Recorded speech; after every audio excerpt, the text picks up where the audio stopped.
Hello, friends. Howdy. Howdy Sunday. Happy Howdy Sunday. Should that be a thing? Happy Howdy Sunday. Happy Howdy Sunday. I think so.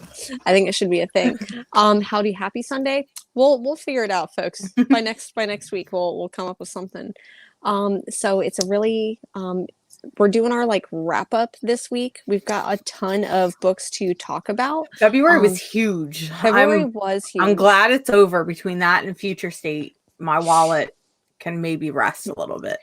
As someone who I was committed, I'm gonna get all the Future State. I'm gonna get all the books, read all the books. I did not. I think that there's still one more to come out. I think Superman versus Imperious Lex issue number 3 comes out at the end of this month. So I think that was just a weird straggler. But Future State's over. It's past State now. I'm so over it. Once Wonder Girl ended, I feel like I kind of checked out and was like, all right, there's no more Yara Floor. My tunnel vision is now gone, so I'm just glad it's over. Same. Now we can get into some other DC stuff that's coming out, but we're going to talk about February, all the first issues, the new series, things like that came out in February. We're also going to go over the solicitations for May. So the books that were announced that will be coming out in a couple months. Final order cutoff for these is March 18th. I think so. Yeah, you're right on that one. Yeah, so the ones that we're talking about today, you've got a couple weeks to tell your shop about. But I want to go ahead and first I'm going to say hello to the chat. And of course, Travis, comic book hype man, comic book YouTube hype man, but you're also on Instagram, hyping everything He's up. Just a hype man.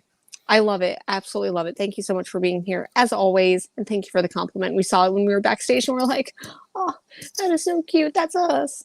So thank you, Travis. We really appreciate that. And good morning to John. Hope you're doing well. So good to see you here. And then Puff, Sean, it was really fun talking with you on Sunday with Hero and the Kid, Mars and you and I. We were with a couple other cool friends. Hang out. It was a lot of fun. I appreciate it a lot. And then let's see who else. It looks like we've got Chris from Chaos. Hello. Mars wasted so much money on Future State. She could have read. Listen, hear me out. Okay, first of all, I got lots of Venom Rex from Will on Friday. So yes, I will finally be reading some Venom. So that way now every time I wear a Venom shirt, I can be like, well, I read the Donny Cates run, or I read this. But I only read 4 Future State books. Unlike my little co-host over yonder here, I read 4 Future State books, and aside from one, I actually really enjoyed the ones that I read. So yeah. I picked up a lot of them.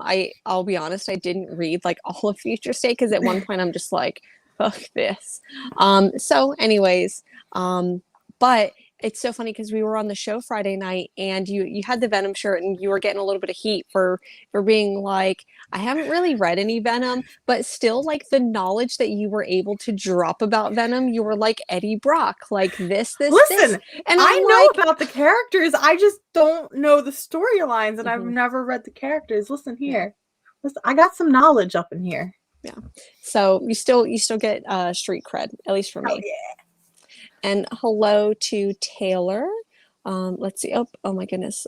This is moving a little bit on me. I apologize. And then Joni, hello. So good to see you. And then TC, hello. And thanks for joining us, guys, because I know that we've been really flip-floppy lately, where it's we're in the morning, we're at night, we're in the morning. Somebody just needs to tell Jen she needs to change her availability so we can have a set schedule. Listen, I purposely request I never have been one of those 9 to 5 Monday through Friday people, but I envy it a little bit. But I purposely schedule Wednesdays off and Fridays off. So those are my set days off each week. And so I'm honestly I'm glad that I can have those days because Wednesday's New Comic Book Day and then Friday I feel like it's just a good day for shows. So I can do that. So you can totally blame the schedule mishaps on me. I will take all the blame for that. And then continuing. Hello, Mike. Good morning, everyone. Do, do, do, do, do.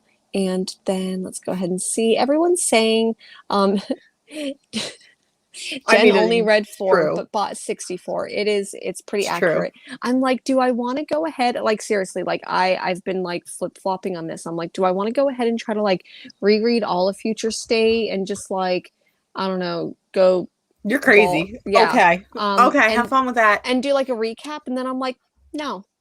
Not gonna do it. So I have them.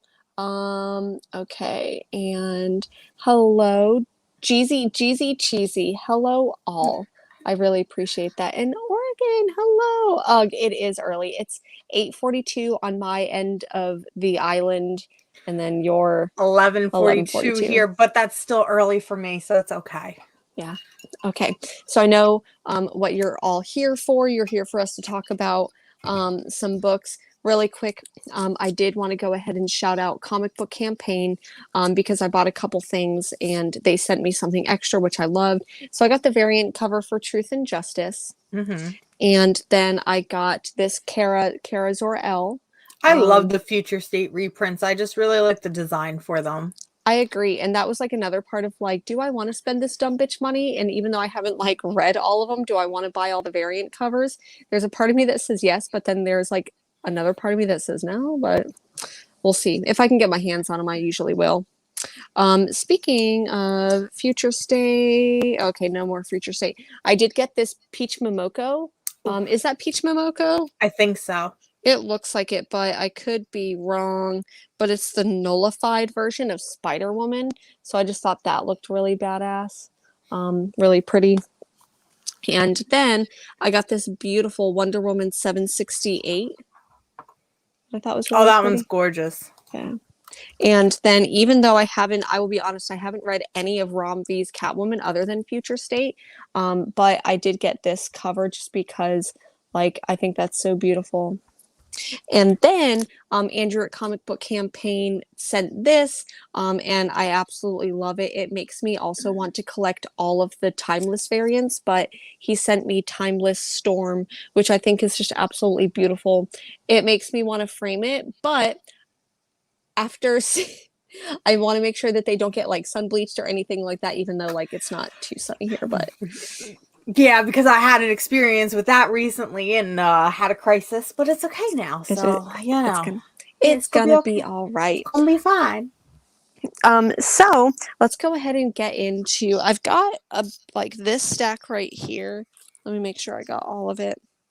This is most of like the single first issues that came out in February. Some of them are variants. Some of them I picked up a couple copies of.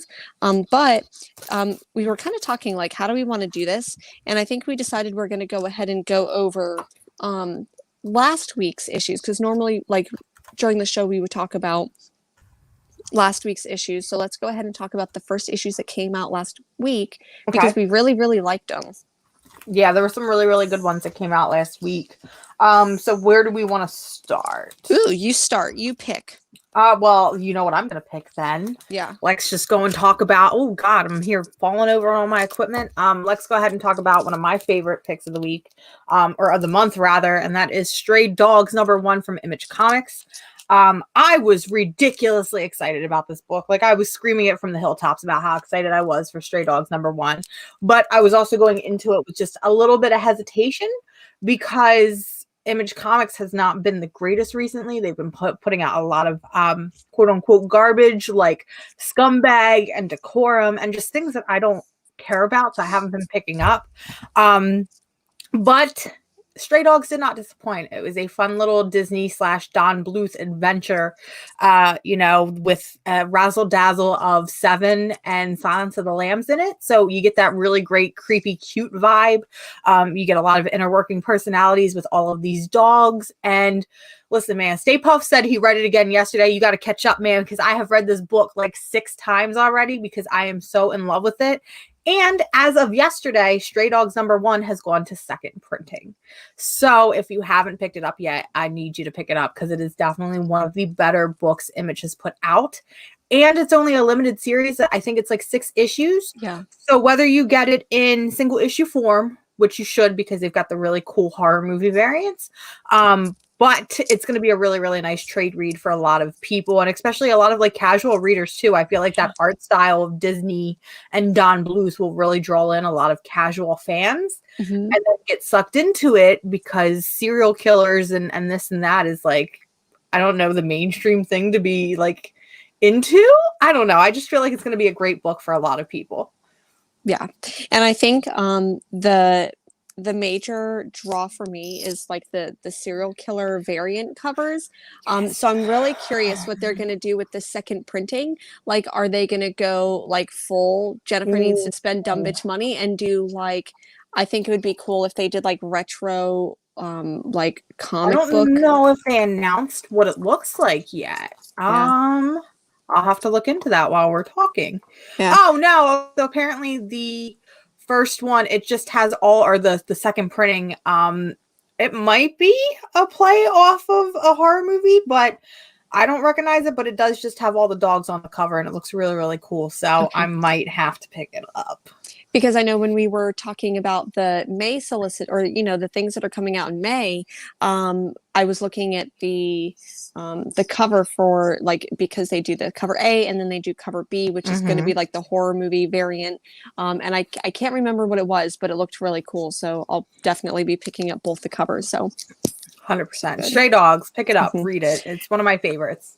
And I think that when I went into this, like I went into it knowing that it was going to be like serial killers and puppies. But I didn't, I thought that the puppies were going to be serial killers, not like there's a human serial killer. So that was a little bit of a different expectation for me. However, I still really enjoyed it. The artwork almost threw me off, but it was so delightful in a not unlike Transformers My Little Pony delightful way, where it's friendship in disguise, but it's serial killers in disguise, I guess. Exactly. And I just like looking at it. Like, that's the other thing about this book is I just like flipping through it and looking at it, and it's just, pick it up. I don't know what else to tell y'all. Pick up the book. Yeah, for sure. One of the other books that came out this week that I really enjoyed, Nuclear Family. Let me go ahead. This one's done by Aftershock, and once again, Aftershock seems to be consistently doing incredible things. I feel like what Image was doing several years ago, Aftershock is like taking up the mantle of what the stories that I feel like Image was telling a couple years ago. Up and coming creative teams, I feel like they're doing lots of really good things, where now I feel like Image relies on selling books by like trusted writers, trusted artists, creative teams, things like 10 million variant covers. 10 million variant covers. And, you know, even though we were talking about Stray Dogs and like all the variant covers, but just really hyping it up. And I feel like there's no substance, where I feel like Aftershock doesn't get the love. And Nuclear Family, this book was so good. And I know I talked a little bit about it on Friday, where it's basically this family. I don't even know where they could be living in, like 1950s, wherever America, 1960s America. And all of a sudden there's like nuclear fallout. And the story could have easily ended there, where it's like, oh, nuclear fallout, how did that happen? But then at the end, the father of the family just kind of like starts walking out, and guns are drawn on him, and they're like, are you a commie? So there's even it's going to take another twist. I mean, it is your average nuclear fallout post-apocalyptic story. Gives off very heavy Fallout vibes if you've ever played that video game, but then it flips on you, like Jen says at the end, where it throws communism into the mix, which is, you know, it makes sense for the 1950s. But something we were talking about on Friday that I just want to bring up again is, you know, it seems like with a lot of Aftershock's first issues, they have these fun little supplementary content pages in the back. So like for this one in particular, it is how to survive a nuclear attack, how to spot a communist. And I just like, in case of a nuclear attack, how to protect yourself. It's like, 1, remain calm. 2, make yourself small as to appear less threatening. 6, comfort the dying. And I'm like, okay, these are rules that I can follow. But Jen hit the nail on the head that this book is just really, really great. I'm really excited to see where it goes in terms of the communist route, because I think it could get really, really interesting and really, really strange. And I'm just a sucker for post-apocalyptic books in general. Like, that is my favorite genre of all time. And like, February was heavy. I added a lot of shit onto my pool list in February. So Stray Dogs was on the pool list, Nuclear Family is on the pool list, along with a couple other books we'll talk about. But it was a really, really good one, and I'm glad to see Aftershock continuing to just do great. Because I remember when Aftershock first started, it was very hit or miss, where it was like the stories were really, really great, but the art maybe wasn't the greatest. So I'm really happy to see some consistency here. And it looks like Luna has joined us because he knows Luna that we're has filming. joined the chat. Luna has joined the chat. So Nuclear Family, it was really, really great. Really easy read too. It was really quick. And in true, like, I don't know, Jennifer conspiracy theory, where's her feet? If anyone got the cover, I need you to pull it right now. And I need you to tell me where the mom's feet are, because I can literally see every other person's feet except hers. And like, where are the feet? There's like another foot right there, but the angle makes it look like it's the dad's. Yeah. No, those are definitely his feet. So where's her feet at? So that was like part of it. Like, does she not have legs? I really hope that did Rob Liefeld draw this cover, or just her? Like, he managed to do all the other feet, and then he's like, I can't do anymore. Like, that's it. Feet aren't my thing. Nope. I do want to say hello. Hi. So good to see you. All right. So one of the other books, I don't know if you got a chance to pick this one up or read it. I actually got an advanced copy of it a couple of months ago because we interviewed the creator over on Reader or Hero and the Kid, but Paranormal Hitmen. I did not get a chance to read that one. This is one of the titles by Behemoth, and I feel like if you've been liking some of the things that Aftershock has been doing, I think that you would like some of the things that Behemoth is doing. Behemoth also published A Girl Walks Home Alone at Night, which was really good, but it's based off of a movie. Mm-hmm. But they also did Necromorphous though, which was also pretty good. I don't think that I read that one. But this one, basically, it's like Ghostbusters, but Mafia. And I really enjoyed it. And it's surprising because a lot of times I get like advanced reader copies of things and I'm like, okay, like you can tell this is a little bit more indie, but this was actually really good. It's only like a 6-issue series, so it's not too much of an investment. But even just having read the first issue, I think that this in trade will still be really good. So Paranormal Hitmen, published by Behemoth, Ghostbusters Mafia. So speaking of Behemoth, I don't think this came out this week, but it's still a new series, and it came out, I think it was last week, but I got it this week. I don't think you got a chance to read this one, but this is Steambound, also published by Behemoth. And unfortunately, this was not very, very good. I was actually really excited for this one because of how colorful and the art style of it. And it was supposed to be about these two like best friends from childhood, you know, in a gang and robbing and stealing. It was supposed to seem, it almost reminded me of like this fun D&D Rat Queens-esque adventure. And I can say that the artwork in this book is absolutely gorgeous. I really love it. I'm gonna full you're gonna make me fool. Yep. It's really, really fun. I really like how colorful and how stylistic it is. Oh, I got to be careful because my messy room. But the story itself was not very, very good. So I personally don't think that you should pick this book. I mean, I hate saying don't pick this book up, but I hope all of the best for the artist because I absolutely love the art and the lettering in this book. The writing needs a little bit of work. Womp womp. Womp womp. So I know that I picked that one up, but I think that I didn't get a chance to read it. Maybe it was like an overwhelming week, or I think maybe it was also the week that my comics were delayed that I didn't pick them up till Friday. So possible. Yeah. Let's go ahead and because I want to talk about this other one last, but there's one that I also picked up this week. I don't think you got a chance to pick it up, but By the Horns. It was really fun.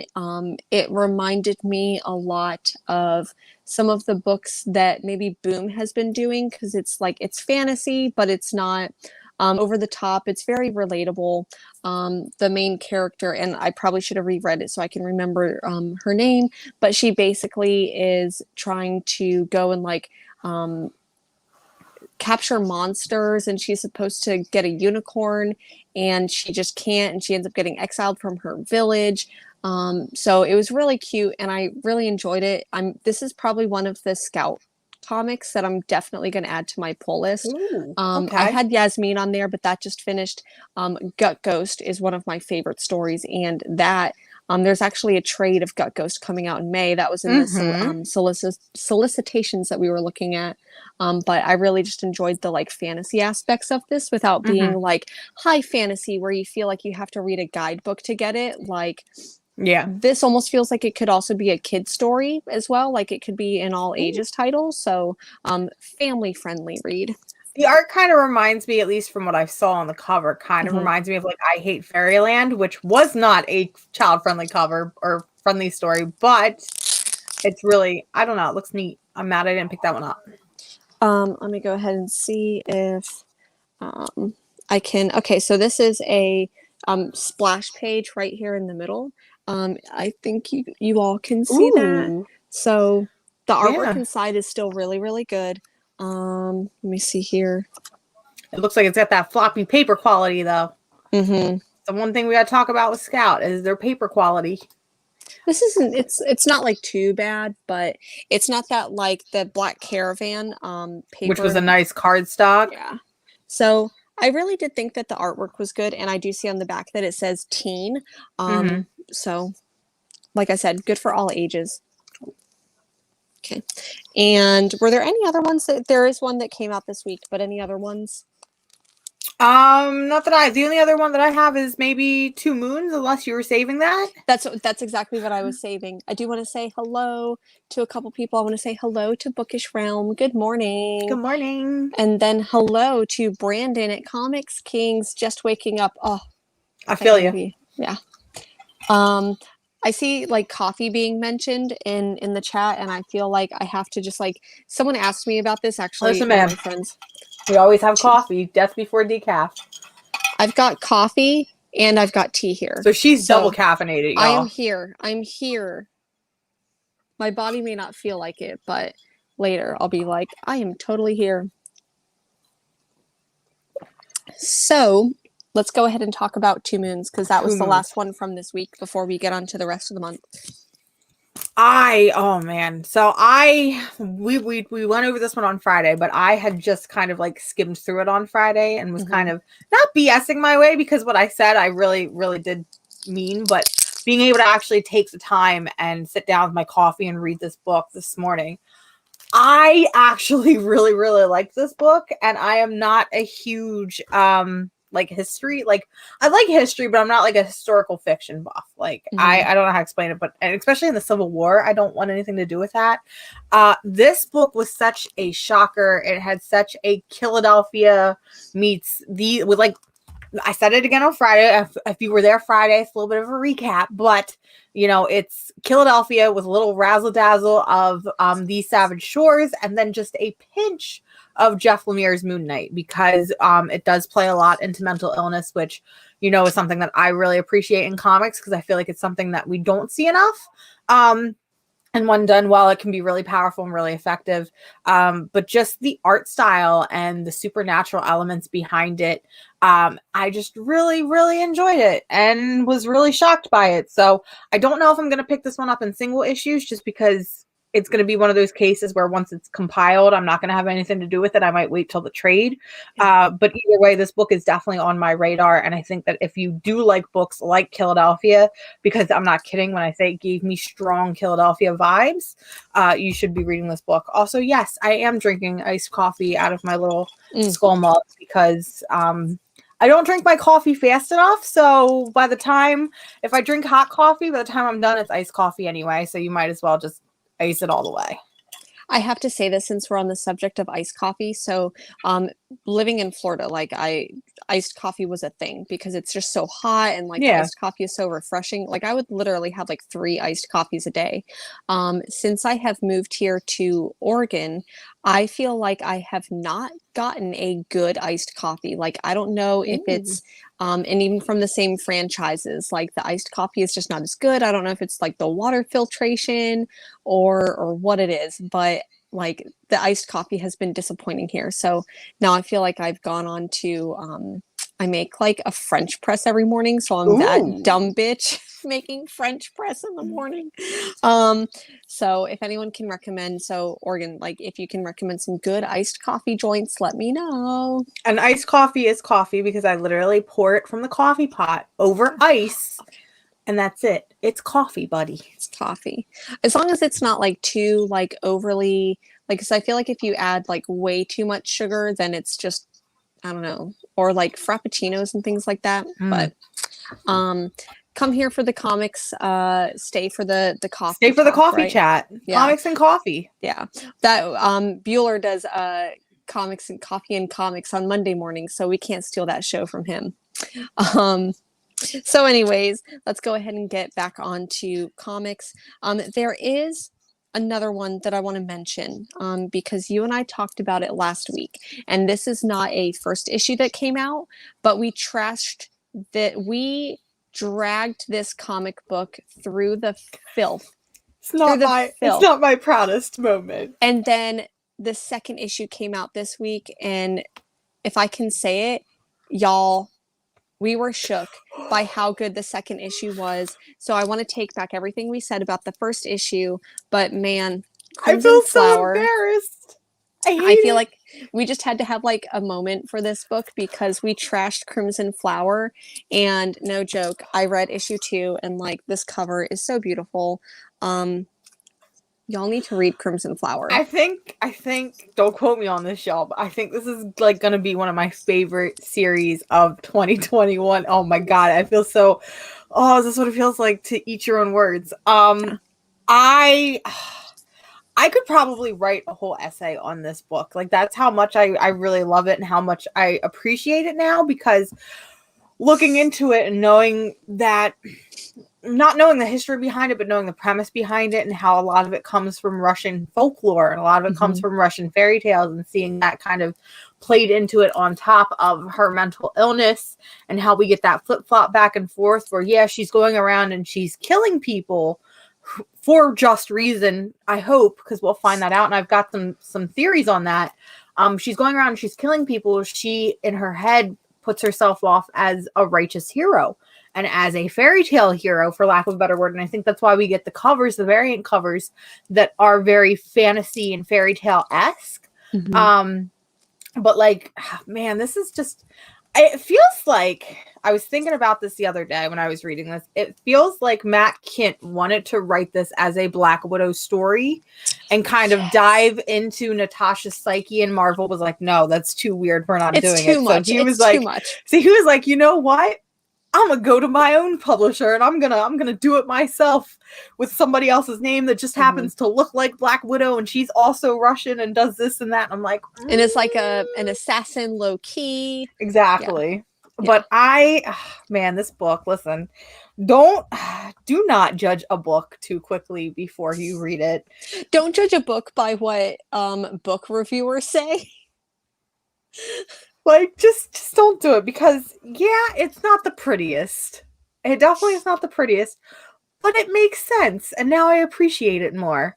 But yeah, definitely read Crimson Flower, because it's only 4 issues, so I think, let me be honest with you all, it's going to be cheaper for you to get this via trade or via single issues than via trade, because the trade, I think, is either $20 or $24, which is ridiculous. And the issues are only $3.99. So $3.99 times 4, what is that? Like $16? There you go. Unless you're me, and honestly, okay. So like unless you're me and you get the beautiful covers, the variant covers, and I will be completely honest, I probably wouldn't have picked up issue number 2 and read it if it wasn't for this beautiful cover, because I'm like, I really want this cover why would I pick up the variant cover if I don't also pick up the A cover? And I'm like, you know what? Let me just go ahead and read it. And I'm so glad I did. It changed my mind. And um, I'm glad that it did. At the same time, I feel like this series It's going to be highly underrated too. it is. And I think that it also, I really hope that it doesn't change my mind about some other series that came out this month that I also just hated the issue one. So maybe we can go. I don't Okay. think so. I don't think so either, I don't but think so. do we want to talk about that one and just kind of like get it out of Sure. the way? I don't mind ripping that one to pieces. It's so funny how like we know which ones that we're going to talk about next, just Same based on like brainwaves. same brainwave. So I think the book that we hated the most, and like I rated this one, I think like a 0 or a 1, and you gave it a -3. -3, and that was Deep Beyond by Mirka Andolfo. Oh, this book, first of all, where is the underwater? This book is supposed to be underwater. There is no underwater. There are no tentacles. I was wronged. This book is just trash. The pacing was bad. The art was okay. The lettering was terrible because half the time you couldn't tell who was having a conversation with what.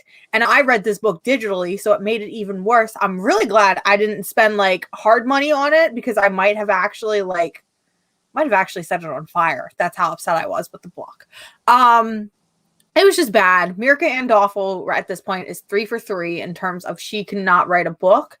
The only difference is this book, at least what we've seen so far, does not have a fetish behind it. So I don't know why people are going to pick it up yet. There could be some tentacles that show up. So oh my God, why do they keep...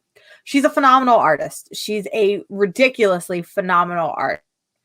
But we can't all be 360 talented and be able to do everything. So, like, she needs to take a step back from writing because this was bad. You hated Mercy, which I still want to read just out of sheer curiosity.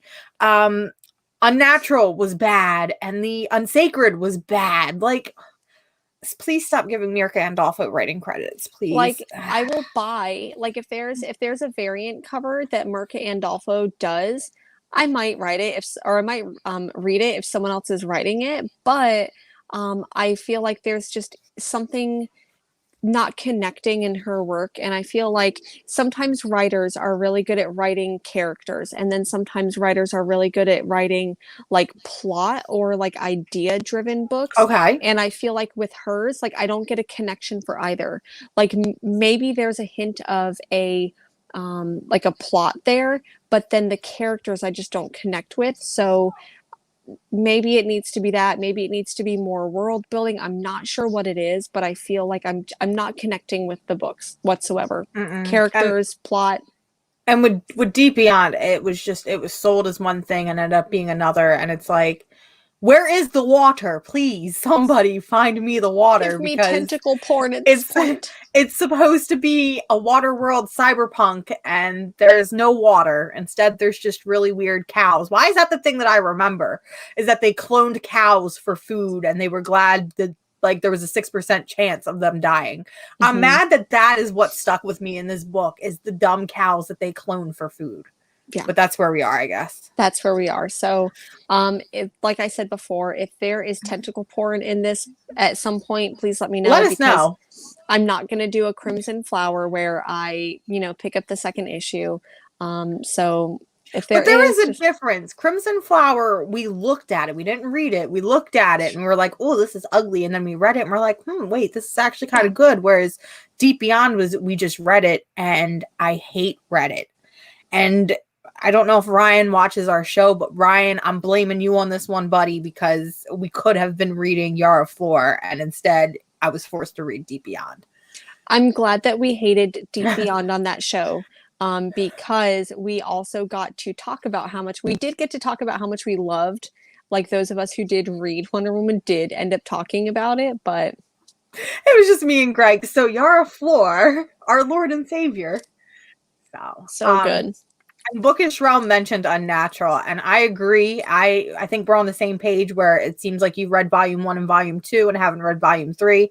I am the same way. So volume 1, I was like, okay, this is pretty decent. Volume 2, it was like reading really, really bad fan fiction, but like really bad horny fan fiction. I don't know how to explain it, but That sounds like everything I want and more.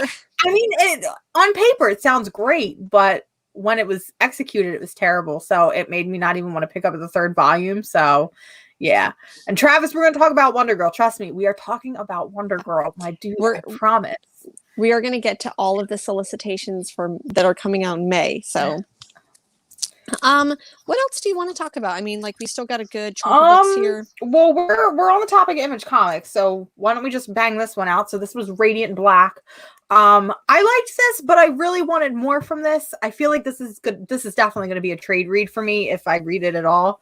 It was supposed to be Millennial Crisis turns into a superhero, and I was kind of sold on that concept. But I wanted more Millennial Crisis because in the first couple pages we get some really great, not jokes, but really great dialogue that it's like, oh, I can connect with because he can't get a loan and he can't do this. And he's like, well, I need the money. And I'm like, oh, I feel that in my soul, buddy. But in terms of everything else, it just didn't really connect with me. It felt really drawn out for a first issue and wasn't strong enough for me for a first issue. I will say that I absolutely adored the artwork. The artwork was fantastic. But I think I'm going to trade weight this one, especially because I added 4 books to my pool list this month. So I got to tone it down. I kind of agree. I agree with you there. I still really enjoyed it. I liked the premise. I think what connected with me the most was the way that he talks about his life. So he basically is so far in debt. He is I don't necessarily want to say a failed writer because there's this conversation of he can't even really be considered a failed writer because he's not even writing. Like, yeah, he's not even writing. He talks. So in other words, we're the same person.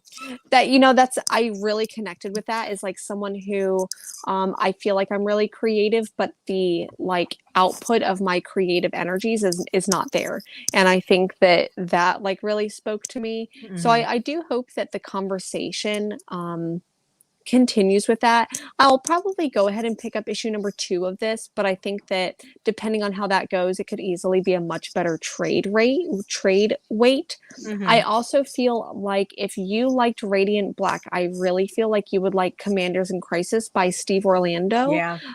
So I would, if you did really like this one, I think Commanders in Crisis, which is also Image, check that one out as well. 100%. Let's go ahead and see. Bookish Realm loved Radiant Black. Already wondering who the red guy is. Not really sure. Do we call him Radiant Red? Yes. Yeah. Yeah. That's the name.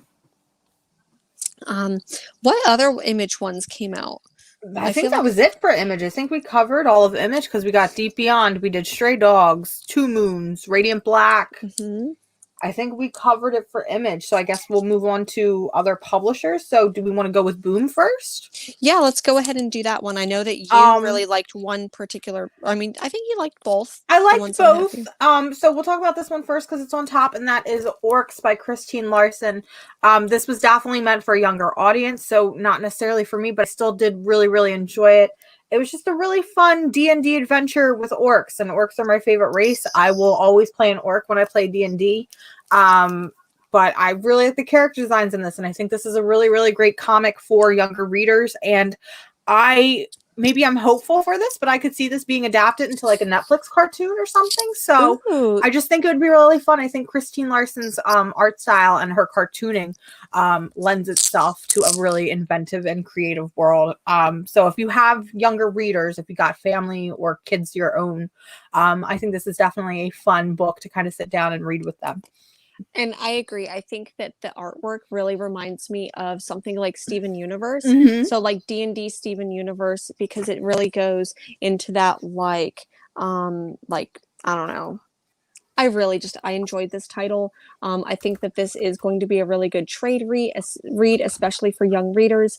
If you did like orcs, or if this sounds interesting to you, the title that came out this week, By the Horns, I feel like is similar in a way, but not identical, where you're getting them mixed up because the art styles are different, but the themes are still there. So Orcs Fantastic by Kaboom, which is like their younger readers. Their younger readers. And like I said, if you liked this, I would highly recommend By the Horns, which is published by Scout. Mm-hmm. So speaking of Boom, Luna, which is not a kid's read. Not a kid's read. Do not let your children read this. I absolutely loved Luna. I know that you don't feel as strongly about Luna as I do, but for me, Luna is what I wanted Faithless to be. Yeah. And by that I mean Brian Azzarello is nowhere fucking near this title, and for that I am very, very thankful. But Luna, I added this to my pull list immediately because I think it's only about 4 or so issues. I love how just colorful it is. I love Maria Lovett's art. Maria Lovett's art just shines through. And I'm just really curious to see where it goes. Also, I may or may not be biased because this lovely man right here is the whole reason why I was like, need to add this to my pull list. I want to know who you are. So I'm personally really excited for future issues. I think the only complaint, and I think we said this when we first talked about this title when it came out, is it is a little white. I wish there were more people of color. I understand that that's a product of its time, or the time period it's set in, rather, but you don't necessarily have to stick with that, especially in a comic, because you're creating something your own and yourself. But I really, really like this title. Can't wait to read more of it. So, and that Jenny Frisian is just absolutely gorgeous. Incredible. And I do think that there were a few like cringe moments because there's drug use, and not necessarily that I have any problem with that. But I do think that there is a story that we need, or there's like themes that we need to talk about when with consent and drug use, as far as like sex and consent. So like there were a couple of like cringy moments like that. I do agree that I think that this is what Faithless could have been, but I feel like, I don't know if it's Brian Azzarello's writing or if it's, in this case, Maria Lovett's writing as well, but I feel like it queer baits us. It's like, oh, there might be queer characters. Okay, it's going to be, sorry. But then we get it seems like the main relationship is straight, and once again, not that there's like anything wrong with that, but I feel like this book could have, one, been a lot more, like it could have had more characters of color, and two, it could have had a queer cast. And I feel like Faithless does that to me, where I'm like, oh, like it's going to be a lot more queer, and it's not. But I still really liked it. I'm definitely going to be picking this up, if for nothing else than the beautiful, beautiful artwork. Absolutely. Okay. So that was Boom. Let's go ahead and do you want to go into a few more Scout titles? Do you want to do Scout? Because the other thing I have, because I know which one we're saving last, and then we have Scout and Dark Horse left, I think. Yeah. And there was only one by the one that we want to save for last. Yeah, so let's go ahead and go into were there two? There were two for Scout. Okay. So the two that came out for Scout, both black books. Black Cotton, Black Friday. And I know for me, when I read the premise of Black Cotton, I was kind of excited. I thought that it was going to have a really like deep, interesting conversation. And especially like the cover, I'm like, okay, like the artwork's going to be good. And it didn't push it enough for me. It did fall flat. And I really wanted to like this title. I'm still, basically the premise is that in Black Cotton, instead of like, it's a black family who's basically like in power. They're the majority of the police force, and this gentleman who is a cop is also the family of like a huge like billionaire family, like they're rich, and he ends up murdering a young white girl, and white people are the minorities. So it's a very touchy subject. It really is one that I was worried for, where it could either go one of two ways, where you were talking about, oh, well, this could be a very important title where it talks on a lot of matters and a lot of issues, or it could go into the cringy route where it just makes you feel wildly uncomfortable. And I want to say it swings right in the middle, but maybe more so into the feeling uncomfortable. But I think that's part of the point. But I agree. I think it fell flat. I think, and we talked about this before, it would have benefited from a stronger editing team, which unfortunately it feels like Scout lacks. Not only that, but I feel like this is not the type of story that you tell in single issues. I feel like this is the type of story you tell in an OGN. And the second issue of Black Cotton doesn't come out until May. So that's 2 or 3 months in between issues, and I just feel like people are either going to forget or they're not going to care enough, and they're just going to wait for a trade anyway. So, A for effort, like C- for execution, maybe D+. I want to rate it a little bit higher. Like I want to say maybe like a C+. It's really tough, and I do think that I'm going to give the second issue a try and see, because like I said, I think my main issue with the book was maybe my expectations, where I honestly thought that it was really going to go heavy on like social issues, and I feel like it didn't. Like I'm still identifying like the people who I'm supposed to be identifying with, it feels like are the people in power, and then even just seeing like there's a moment where we see people in the background protesting that say like white lives matter, and that just felt really cringy. It makes me feel and so uncomfortable, but again, I think it's part of the point, but it was not done well, I guess. Yeah. And I think, I don't know, I really wanted more from this book. I'm still going to pick it up. I'm going to give it a chance to see what it does. But I think the way that Scout, from what I understand, in order for Scout to like pick up anything, to give you the like green light to publish anything through them, before they even like solicit, if they put a solicitation in Diamond, they will typically, you need to have like three issues completed. So I think that what happened here was that there was probably like 1 or 2 issues done, and then they went to Scout and said, here's the book. And Scout was like, okay, this seems like a timely conversation to have, and then went ahead and published it. Where I think if Scout could have maybe either gotten the script and the artwork and maybe made a couple of like, okay, let's tweak it this way, let's do this, let's actually add color to it, and maybe color will be added to the later issues. But I think that Scout could have pushed this book a little bit further, but I just know that's their publishing style. So anyways, womp womp. womp womp. But the other one that came out, Black Friday, I really liked this one. I know that you were kind of like, you liked it, but it's one where I think I would read like a trade. It has a very Ice Cream Man, haha sort of vibe, where it focuses on retailers that are dealing with this supernatural chaos that comes with Black Friday. And one of the things that made me really interested about it is the fact that these retail workers, and I feel like it's something we can all relate to as people who have worked in retail, they are kind of immune to the horrors of it. They're kind of immune to the fact that people have died in their store and that there's blood and this and that. And I think that concept is really, really well done.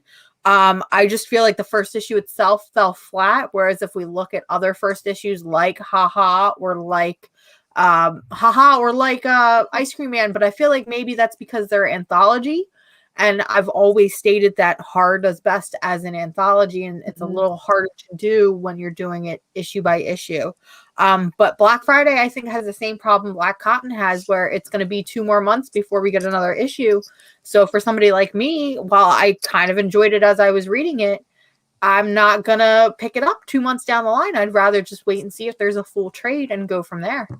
And honestly, you know, like I said, we're going to talk about all this stuff coming out in May that we're really excited about. So I feel like this is going to be one of those books that if I see it on the shelf, like it, and this is such an indie book, and I don't really see a lot of people adding it to their pull list. I don't think that a lot of shops are going to order enough copies where you'll just be able to like pick it off the shelf and be like, oh, let me try issue number 2. This is going to have to be one that you're very purposeful on getting. Scout does have a monthly subscription box where for like $30 something you get like 12 or 13 books, which is crazy, which is a pretty good deal. But I think that issue number 2 is going to end up in a lot of those boxes because not a lot of people are going to buy them off the shelf. So I know that like we just like totally like dragged some of Image comics titles, but I never really want to trash comics in the way that people won't pick them up. Like I still want people to pick up comics unless it's beyond. Yeah, unless, you know, you want to take one for the team and just let me know if there's tentacle porn. That's all I need to know. Is there tentacle porn in Deep Beyond at some point? So we'll see. Let's go ahead, and do you want to go ahead and go over, what was it? There was 1, 2 for Dark Horse. There was 2 for Dark Horse. So the first one, which I know you really, really enjoyed, was Black Hammer Visions. This was an anthology series following Black Hammer, and it kind of reminded me of a title by a very similar name, and that is Darth Vader Visions, published by Marvel, where it is stories about our Black Hammer characters that we are a little familiar with, but from the perspectives of other people. So we saw that with the first issue here. And I wasn't going to pick this up, but after falling completely in love with Barbalian, which is another tie-in from the Black Hammer universe and probably one of my favorite comics in forever, I wanted to pick this one up, and I did like this. I don't know if I'm going to continue picking it up by single issues. This might be a trade read for me, especially because issue 2 is done by somebody I don't want to support, and I refuse to buy it. So then I feel weird if I pick up like 1, 3, 4, 5, and 6. But maybe it depends on how they're solicited, because they are self-contained stories. So like, I know for a fact, like if there's a Barbalian story, my ass is gonna pick up that book so fast, it's not even funny. But this is done by Patton Oswalt, which you are a huge fan of, and does another one of your favorite comics, MODOK. I love MODOK so much. And he's just a phenomenal, he's a really, really great comic book writer, and that's surprising because we see, I mean, I don't know if you remember, like a couple years ago, CM Punk did a Drax the Destroyer comic for Marvel. And it was so ridiculously bad, and you knew that they gave it to him just because he was CM Punk. So like, I'm always hesitant when celebrities take on, you know, comics, because it's not an easy thing to do. Comics are a very complicated nature. There's a lot of working pieces, but Patton Oswalt, I think because he is such a fan, and he really is. He knows how comics work. I think it's a natural outlet for him. And hey, maybe in another universe, he would have been a comic book writer. Or I mean, I guess he is, because he's doing all these new series. So I guess like I'll pick up stuff from him going forward. But this was a really great read. I think if you're, unlike Barbalian, which I feel like you can read if you've never even read a Black Hammer book, I feel like Black Hammer Visions is a little different, where I think you really do need to have an understanding and appreciation of the universe Jeff Lemire has created in order to kind of enjoy this book. But it's still really, really great, and I think it's a really great where if you have read it but are a casual reader of Black Hammer, you can still enjoy this because you know those characters, and because it is an anthology series, there's not really a lot of like dedication. Is that the word I'm looking for? Or maybe commitment. Commitment. That's the word I was looking for. So to answer Travis's question, I have seen the trailer for MODOK. I'm really excited. Because I think that it looks cute. I think that like when it comes to that like claymation style, people either love it or they hate it.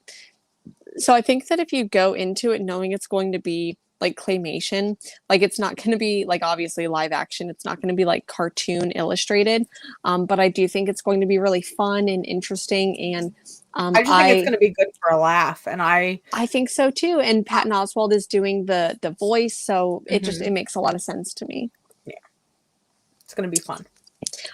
One thing that I do like, I think that you're right when it comes to Black Hammer Visions, where with Barbalian you don't need to have read Black Hammer. I really don't, like, you could still pick it up and enjoy it, but with this, because like if you read this and it features the story with Golden Gale, if you don't know that she is like a 40 middle-aged woman stuck in the body of a like 12-year-old, you're gonna get a lot. This will not make sense to you whatsoever.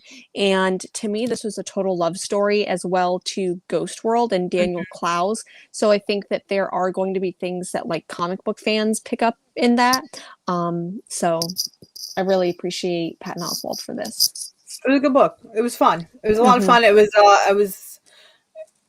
It surprised me a lot more than I thought it would, and that's in a good way. So really good.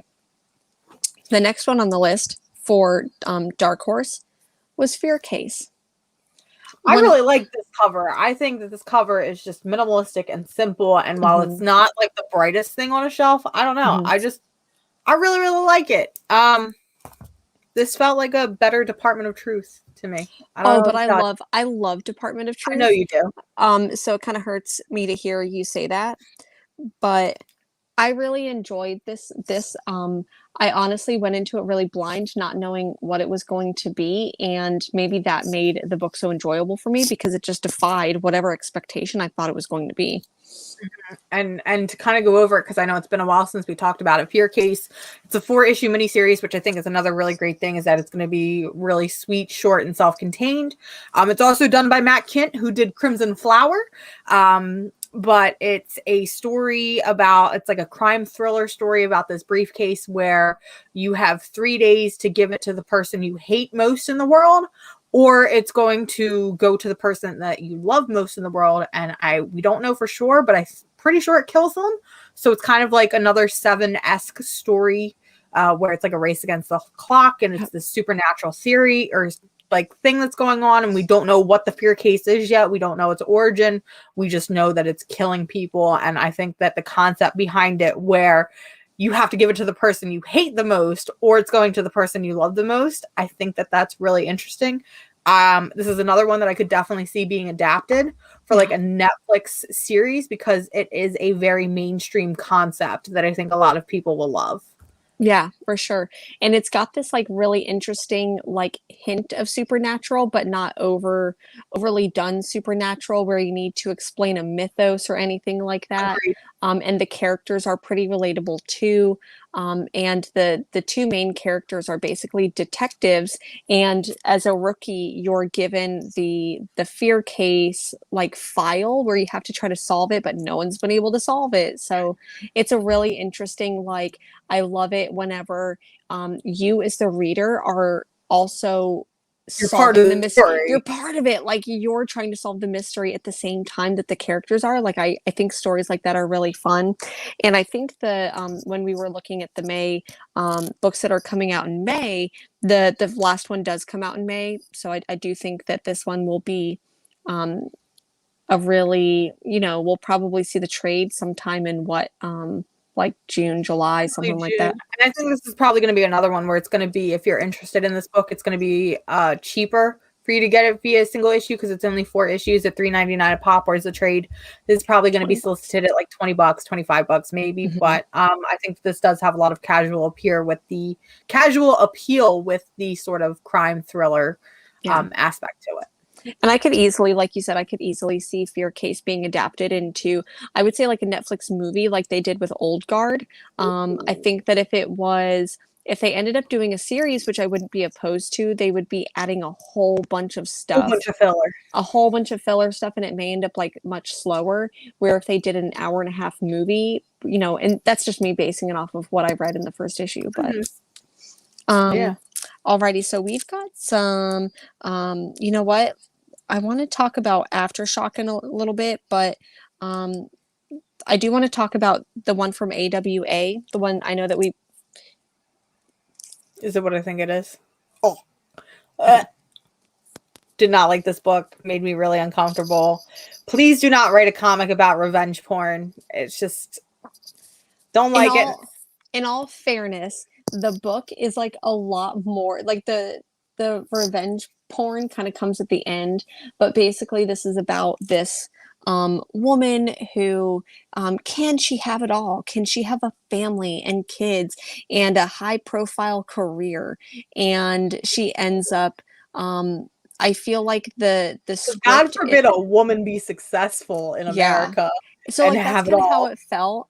And then she's staying late at work. Oh honey, I have to miss the recital because I've got to stay late at work. Oh, I promise next time I'll be there. Well, last time you promised.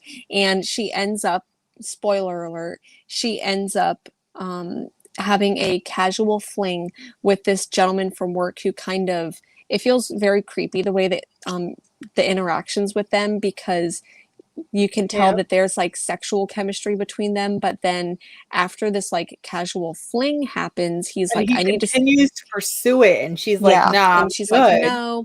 And so then he ends up, getting her in the sack again, and he apparently like films them having sex, and you can tell that it's going to be used for blackmail, which is very creepy.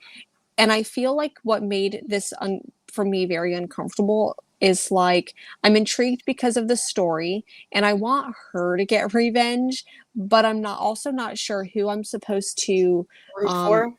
root for. Like, am I rooting for her because she cheated on her husband, or am I rooting, Ooh, you know what I'm saying? Like, do I root for him because he's giving her a yeah. taste of her own medicine? So I feel like as much as like this is kind of cringy, I do feel like that's what's bringing me back to this.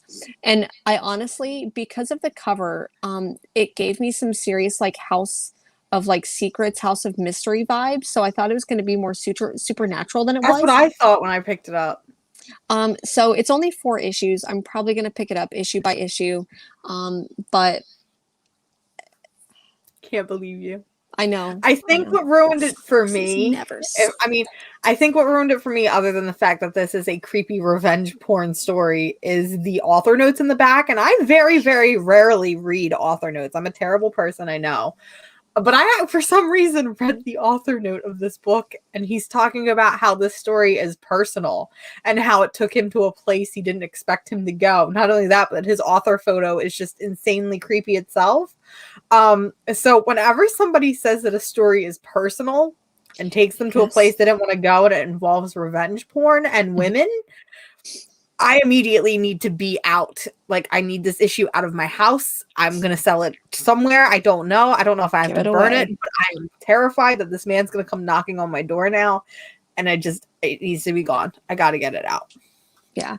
That was really weird, and I feel like um, I'm not a very big fan of Rick Remender, and I feel like he's good at writing these like flawed characters, but I feel like the point of his story is that we're rooting for people, like rooting for husbands who cheat on their wives and backstab their wives and are just horrible people. And I'm not saying like that's the type, I mean, maybe I am, but I'm like, if you continually try to get me to identify with those types of characters that and I get Has that Rick it's a, Remender cheated on his wife? Is that and what he's trying to say? that's honestly like what I'm like, okay, like, do you need to tell us something? I mean, granted, that's between you and your wife, that's personal.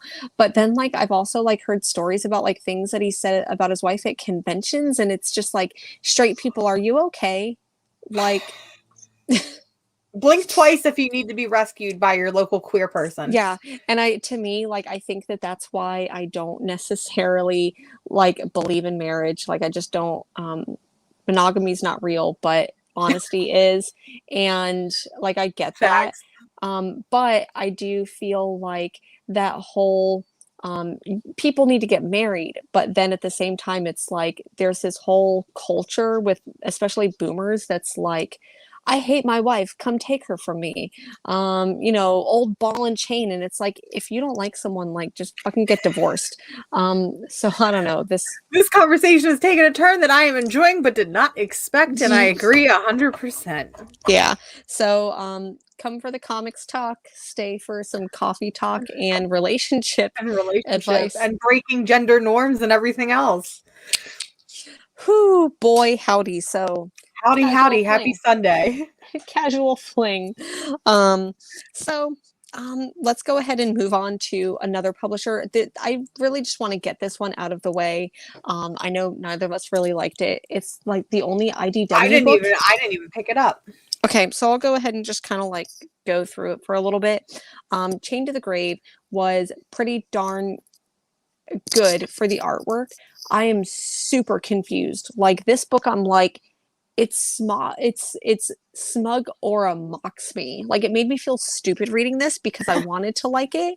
And like, there's a guy who, I think from what I remember, he wakes up not dead anymore.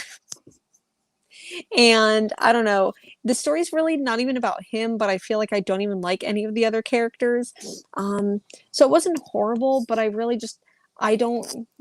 It doesn't Sorry. sound great though. If you can't remember it and you don't know what happened, then it just seems like moving on. And that makes me really sad because like I think this was the only title from IDW that came out this month, and I'm like, I didn't like it. So maybe I'll wait for the trade. Womp womp. Maybe I'll probably end up getting the trade used 2-3 years from now just to dip my toe back in and be like, oh, I remember I hated that one. So I just wanted to get that first issue out of the way. And sorry, let's go to, there's only one other one from Mad Cave. And I said, you didn't really like this one? I mean, I don't. So I liked it. I liked it. She put me on blast here now. No, so I love Mad Cave. Mad Cave is one of our publishers. I love everything they're doing. I love some of the stuff that's coming out from them. This one, not that I didn't like it. This was not a title for me. It's meant for a much younger audience. It is a very modernized ET story. I liked some of the themes that they had going on here in terms of modernizing it and some of the conversations that were had, especially because it does follow a minority family. So I think a lot of the cultural conversations that were had there were really, really great. And it, like I said, it's not a story that I didn't enjoy. It's not like, oh, I didn't like it. And I wouldn't recommend it to people. I just think that it's for a much younger audience, and that's okay. So this is definitely a book I would recommend. It's just not one that I might read it by trade per se, because I want to see where it goes. And I think that it could definitely go somewhere different. But for now, I feel like it's a story that I've experienced, and I don't really like ET to begin with. So there's my fun fact of the day. Womp womp. Oh man, I think that you just like collectively just broke so many hearts, at least mine. Sorry, gang. But that's okay. You continually like break my heart, but then like bring me back. So the channel's gonna be renamed from Comic Books Will Break Your Heart to That Comic Girl Will Break Your Heart. Exactly. I really enjoyed They Fell from the Sky. It reminded me a lot of Alienated that came out last year. Okay. And you're right, like I do think that this is one of those like all ages books. I feel like it did remind me, oh my goodness, I feel like there's like 2 or 3 titles that it reminded me of, but I know I said it before, but I could definitely see John's Comics with Kids. If you follow his channel, I love his like Saturday morning where he hangs out with his 2 young daughters. I feel like that they would really like this. So this is definitely one of those family reads because it's like there's aliens, and I feel like it deals with like families and kids and getting picked on and bullied, which I totally identify with. But They Fell from the Sky I thought it was really adorable. I think it's, like I said, if you like those types of palate cleansing stories, oh yeah, check it out. Mad Cave. And I've been really liking Mad Cave anyways, so I would recommend it. Okay, so there's 2, maybe more. Oh, 2? From Aftershock. I have 1 comic left. Okay. So I must not have read them. I think I know which ones you're talking about. You did. So what did I read? Okay, so I'll go ahead and do this one. So Shadow Doctor, I really liked. I feel like I read the preview of this book in like several of the Aftershock titles that came out, and I didn't like the preview, but then when I picked up the actual book, it was really, really good. It follows this main character, and once again, I can't remember his name, but he's basically a black doctor in the like 20s and 30s, and because of the color of his skin, he can't get work anywhere, even though he's a damn good doctor. And there's this conversation where he's going through like interview after interview after interview where they're like, you're a really good doctor, but don't take it personally, but we can't hire you because, you know, you're black. And he's like, oh, I'm not going to take it personally, but you know, the color of my skin, not personal at all. No. So anyways, because he can't get like mainstream work, he ends up going into the like crime syndicate and with like underground moonshiners. So I thought this was really fun. There is also, I'm a really big fan of like the notes in the back, like the author's notes and things like that. And the Jen's author, calling me out again. I really do enjoy them. I think it like adds to the experience. But the writer of this story, his like these are based on experiences from his grandfather, which I think is interesting. And so there's even a moment where the main character it like flashes to the flashes forward to the future, and he's having a conversation with his grandson, and he's dying. He's on his deathbed, and it's like I'm recalling my history. So I just thought that was really interesting, and I really, really enjoyed this book a lot. I'll probably be picking it up single issue by single issue. Mm-hmm. So there's one other Aftershock book, and I know that we both. I reminded myself. I've got it. Okay. Yep. Maniac New York. I liked it, but this is definitely going to be a trade read for me because I think it's going to be a slower burn. I'm a huge slasher fan. Like, I don't do horror movies, but I am a sucker for like Freddy and Jason and Mike Myers. So like this was right up my alley. But that being said, I'm not a fan of like crime books. So I'm not like a detective crime thriller book, and that's what this book was a detective crime thriller about this maniac of New York. This is the name of the book. But this maniac of New York who has killed like 400 people and nobody can catch him. So really interesting premise. Like a lot of other slasher horror movies, I wanted to see more slashing and bashing and didn't get that. And if anything, I got a fade to black at the end of the book, which I was like, God damn it, I just want to see him slashing and dicing whatever. But definitely will pick this one up by trade 100%. I really enjoyed this, and I honestly, like, I almost didn't pick it up, but the Friday review crew, pretty much everyone was picking it up, and I'm like, okay, I'll go ahead and I'll read it, because if everyone else in the group is reading it, I don't want to be the only one not talking about it. Mm-hmm. And honestly, I enjoyed this book so much, and I went into it thinking, okay, it's just gonna be we're gonna be glorifying the person who's like going on these like killing rampages, which like I wasn't sure if I could do that. But it was so much more than that. It mainly follows the detectives that are trying to figure out who this maniac of New York is. And I think the thing that I loved the most is that there's this whole world built around this. Like it's been what, 10 years, something? It's and 6 they years. still haven't caught him. And they still haven't caught this person. And it's like every year that marks the anniversary, like something happens. So people mark the anniversary of this serial killer. I don't want to say in the way that they would like September 11th, but I feel like it's this like city-wide event that happens. And so I just really liked that world building, because even though serial killers are a thing and murders happen like that all the time, especially in somewhere as populated as New York. But I just thought that was really interesting that there happens to be one that they can't catch, and he did it again, you guys. So I think this one was really interesting. I'll be definitely picking up issue 2. Yeah. Okay, what's our last book? It's the most important book of the month and the one I was so excited about. 100% our favorite of the month.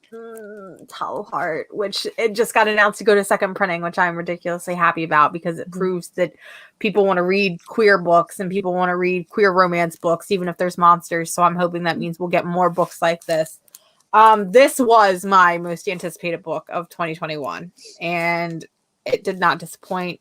It made me feel all sorts of things. It got me a little depressy, got me a little stressy. But if you enjoy movies like Shape of Water, Beauty and the Beast, whatever, you name it, read this book because it is a queer love story and it's a story about finding yourself and acceptance. And I don't know, it just made me really, really happy. But it's going to make me hurt before it'll make me happy. So Volt Comics, man, time and time again, they're publishing really, really great things. I think this is one of my favorite things that they've ever done.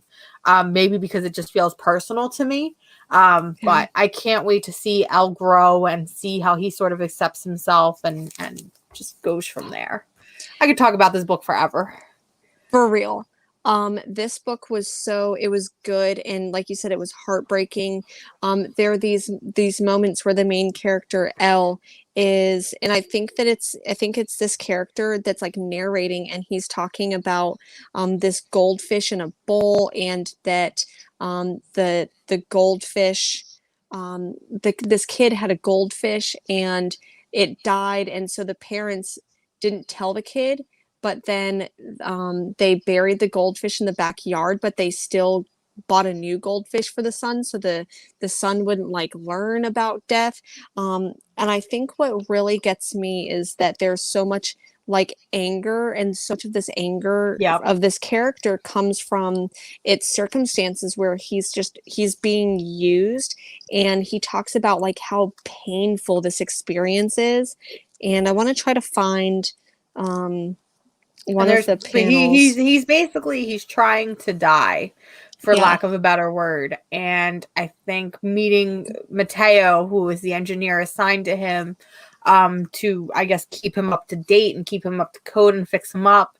and kind of like to get on the inside and trick him a little bit. But I'm hoping there's not going to be a betrayal, because that will literally break my heart. But I think it's going to be a lot of him learning to love and accept himself again, for him to have a reason to live again and not want to die. And like I said, that's just the type of story that feels deeply personal, on top of it being a queer story. So I think it being queer, I think kind of just enables it and enhances it for somebody like me, because we don't get enough stories like that either way. But Hollow Heart, man, if you're not reading this from Volt Comics, you are missing out. Why are you even reading comics if you're not reading Hollow Heart? That's all I gotta say. And like really quick, just to read the synopsis on the back, L used to be human. Now he's a jumble of organs in a biosuit. Like, that first line just breaks you. It gets me. He's in tremendous pain and has been for a very long time. Seriously, this book is so good. Definitely, I think, like, added to my pull list as soon as I could. 100%. And Banshee Queen, I really appreciate that Hollow Heart owns your heart, because it's so good. And hello to Comic Book Therapy. Join in the chat. So this was our, like, we wanted to save this one for last because it was obviously our favorite. So, I'm going to go ahead and do the thing where I'm like and subscribe and set on notifications, because we're going to be talking about this book, because we're definitely going to pick this up issue by issue. But speaking of things coming out in the future, what's coming out in May? Because there's so much stuff. So much. I hope y'all are ready. We went through previews last night, so you wouldn't have to. So you don't have to. I will say, going off the bat, and I feel like this is something bad to lead off with, I think compared to February and March and even April, there's a lot less that I'm excited for, which is nice, because the first couple months of 2021 have been really heavy-handed in terms of new series, in terms of variants and everything. So I don't mind being able to take a little bit of a break, and maybe some of these series will surprise me. So I guess we'll jump right into DC Comics. First series is Mr. Miracle, the Source of Freedom. This is a series coming right out of Future State. It is featuring a Black lead as Mr. Miracle. This is done by Brandon Easton and Fico Ocio. I'm going to say here, if I pronounce names wrong, I apologize. This is not what I'm here for. Correct us. But it is a new Mr. Miracle. And you know what that means? New Mr. Miracle means new Big Barda. Ooh. So if you are going to give Mr. Miracle design, you better be giving Big Barda the biggest, gayest. I mean, she's already the biggest, gayest thing on the planet. But I want to see this redesigned Big Barda 100%.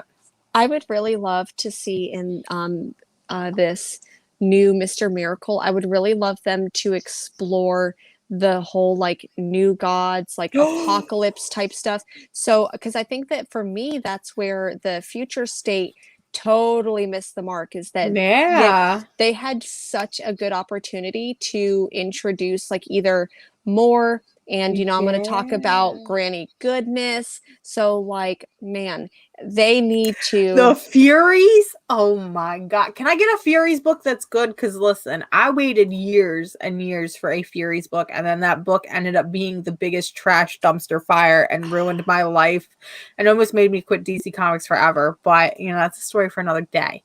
So Mr. Miracle, Source of Freedom, I believe it's going to be a mini issue or mini series. They haven't really stated. Up next, the only series that matters, and I'm going to buy every copy, Wonder Girl featuring Yara Flor.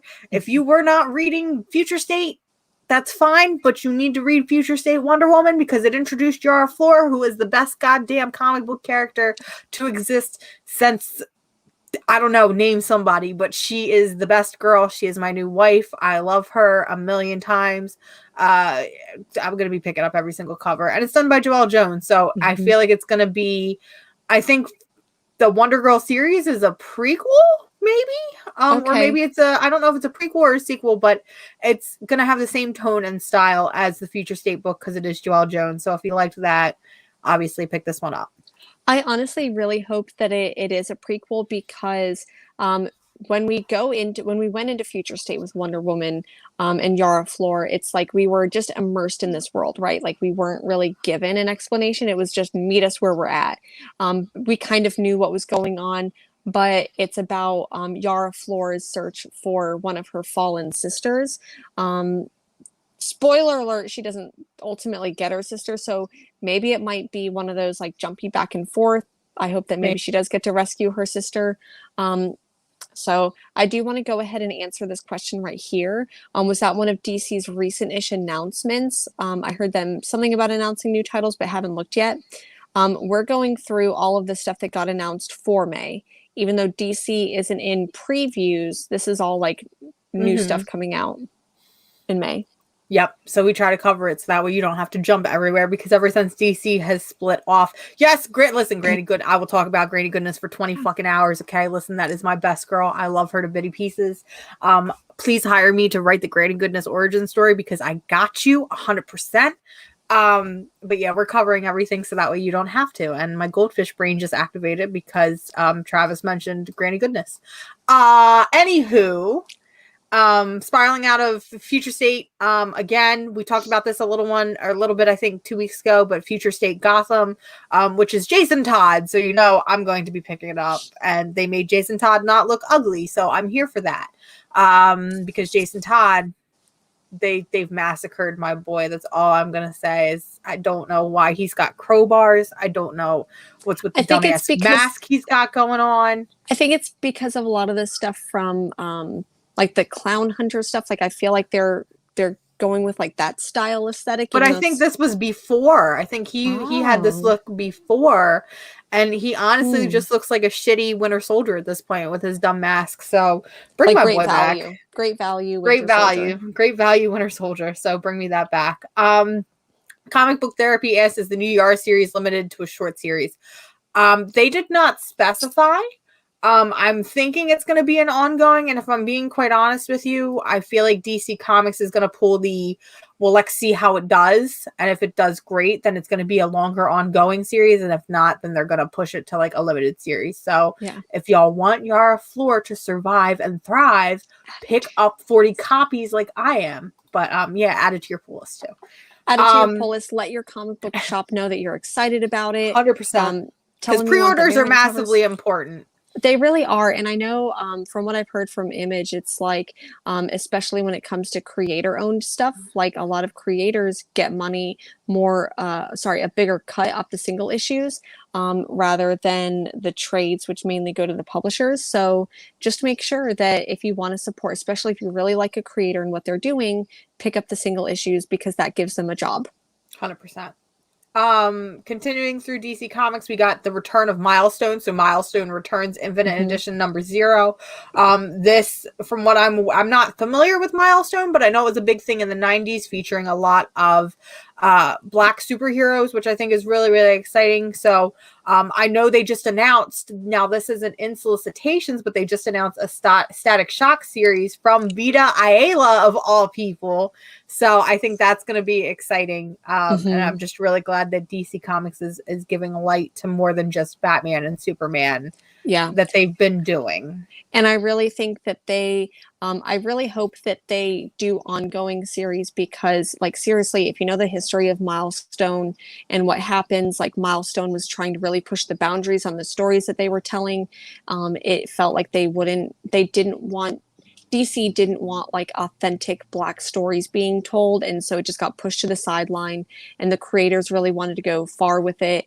Wouldn't let conversations about like drugs and alcohol, but then we famously get like alcoholics like fucking Iron Man, but we can't get like real experiences with. So I really hope that they end up doing these characters and these stories and these creators justice, because we shouldn't just be bringing up these characters because it really felt like there was no interest in Milestone until especially with the George Floyd and the Black Lives Matter movement. Like it felt like DC probably wouldn't have given a shit about these titles unless they knew that people were going to buy them. But the 3 that I see that I actually saw this morning, so Static, and you're right, so Vita Ayala? Ayala. Yeah. And then Crisscross, Nicholas Draper Ivy, and then covers by Carrie Randolph, who does the art for Excellence, which I'm really excited about. And then we've got Icon and Rocket, which is written by Reginald Hudland and Leon Chills, art by Doug Braithwaite, and then covers by Torrin Clark. And then we've got Hardwire, which is written by Brandon Thomas, art by Dennis Cowan and Bill Sienkiewicz, and covers by Mateus Mahanani. So I'm really hoping I'm pronouncing those right. Please correct me if I'm not. So I've got Hardwire here, Icon and Rocket, and Static. So really excited for those. I really hope that, once again, these are successful, and really hope that we get continuing series, because I feel like anything that's not like Batman or Superman or something like that, then they just get cut really fast. So let's all make sure that if we want to see more stories like this, we're buying stories like this. Exactly. We have a one-shot coming from DC Comics. Speaking on representation, it's DC Festivals of Heroes, the Asian Superhero Celebration. This is really interesting to me because not only is it featuring people of color from that heritage, so we're getting Green Lantern Ty Pam, who was in the new Green Lantern Legacy, which was the original graphic novel from DC Comics. We're getting to see characters like Katana, Damian Wayne, the Al Ghouls. We get to see Cheshire, which I freaking love Cheshire, but I don't think it's Cheshire. I think it is. But what's more important about that is these are Asian characters and Asian stories being written by Asian creators. So we're seeing Jean Luan Yang, we're seeing Ram B, Greg Pak, Trungles and Dustin Nguyen doing art, and Mark Toe and Bernard Chang. So I think it's really great that not only is it that we're getting representation for these heroes that I feel like are often pushed to the back, but it's being done by by creators who probably resonate with these characters because they're characters that look like them and who have their history. So I'm excited to see that as a one shot, and especially Marvel Voices, which we didn't talk about, but just came out this week. Normally with these anthology one shots, they are just kind of done for the sake of, okay, we're in Black History Month, so we're going to publish a Black History, month anthology. But it was actually really, really great, and it had some really great and inspiring and moving stories in it. So excited to see if we get that with the DC Festival of Heroes. And then I ain't even going to talk about this because who cares, but Legends of the Dark Knight, because it's another Batman title. Y'all, listen, Legends of the Dark Knight was a 90s title. It was very bad. It was very stupid. So why are we bringing it back? And I feel like there's another title, I think, too, that they're bringing back that we announced last month with Tom Taylor. But it's like, I'm tired of seeing, listen, you gave us Future State. You gave us all of these really great characters, really great storylines, some diversity. Why are we still riding the Batman train a million times over? Listen, he's also a straight white male. Give Green Arrow a series finally. It has been 3 years since Green Arrow has gotten an ongoing series. I get it. He is in Justice League, but that is being written by Brian Michael Bendis, and I don't want to read it. But I'm probably... I love Brian Michael Bendis. I know you do, but I'm probably going to read it because it's Green Arrow and Black Canary, and if this is all I can do to get these characters, then fine. Why does Batman continue? And I'm not talking about just Batman. I'm talking about his entire family. So Nightwing, Jason Todd, Damian Wayne. Why are they getting 10 million stories? And yet you've got Superman that maybe has like 1 or 2 titles. And those are your big, I understand Batman sells copies, but this is the cult of Batman that I'm tired of seeing. And I just wish that DC was willing to take a chance on some of these characters. Unlike, Marvel, who will talk about taking chances on characters in just a second. So that's everything from DC Comics. And you know what? We're just going to jump to Marvel. I know in the order I had it. I had Image. But you know what? While we're talking about Marvel and we're talking about characters that are willing to be taken a chance on, Shang-Chi is getting his own series finally. And it's the first series since the 80s. Like that is ongoing series, yeah. Ongoing series since the 80s. Like, I'm sorry, that is like a D-list, maybe C-list hero. I wouldn't know Shang-Chi if it wasn't for the movie that's coming out. And I'm sure this is why they're giving him a series. But they're willing to take that risk on a character that nobody knows. And it's being written by Jean Luang Yang. So you've kind of got that cultural influence in there, that it's a person of color writing a person of color, which I really, really enjoy. We also have really quick, I want to talk about that because when it comes to, like, for me, I don't think it's necessarily like that someone from a different culture or someone from a different like background can't write those characters, but at the end of the day, you're almost writing from an outsider perspective, and it will, to me, like a lot of times those stories are just going to feel like I'm only getting tropes, I'm only getting stereotypes of those characters instead of authentic characters. And does that happen all the time? No. And because like Brian Michael Bendis, I feel like he does it really well, where like he might be able to write from that like outsider perspective, but it's very authentic.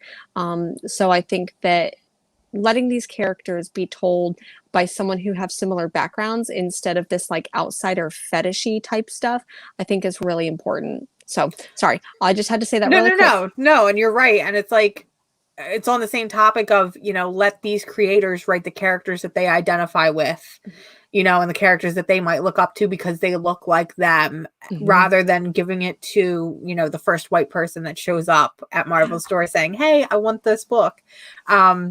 And especially because we have a history where Marvel, you know, the current editor basically did yellowface to get a title, and I don't know. So anyways, let's go ahead and talk about the cool things that Marvel is doing. Marvel also has a title called Reptile, which I think is an entirely new character. I don't know if this is a character that we've seen before. I know I'm more DC than Marvel, despite what the shirt says. Listen, I'm slowly getting into Marvel, but I don't know the knowledge as well as I know DC.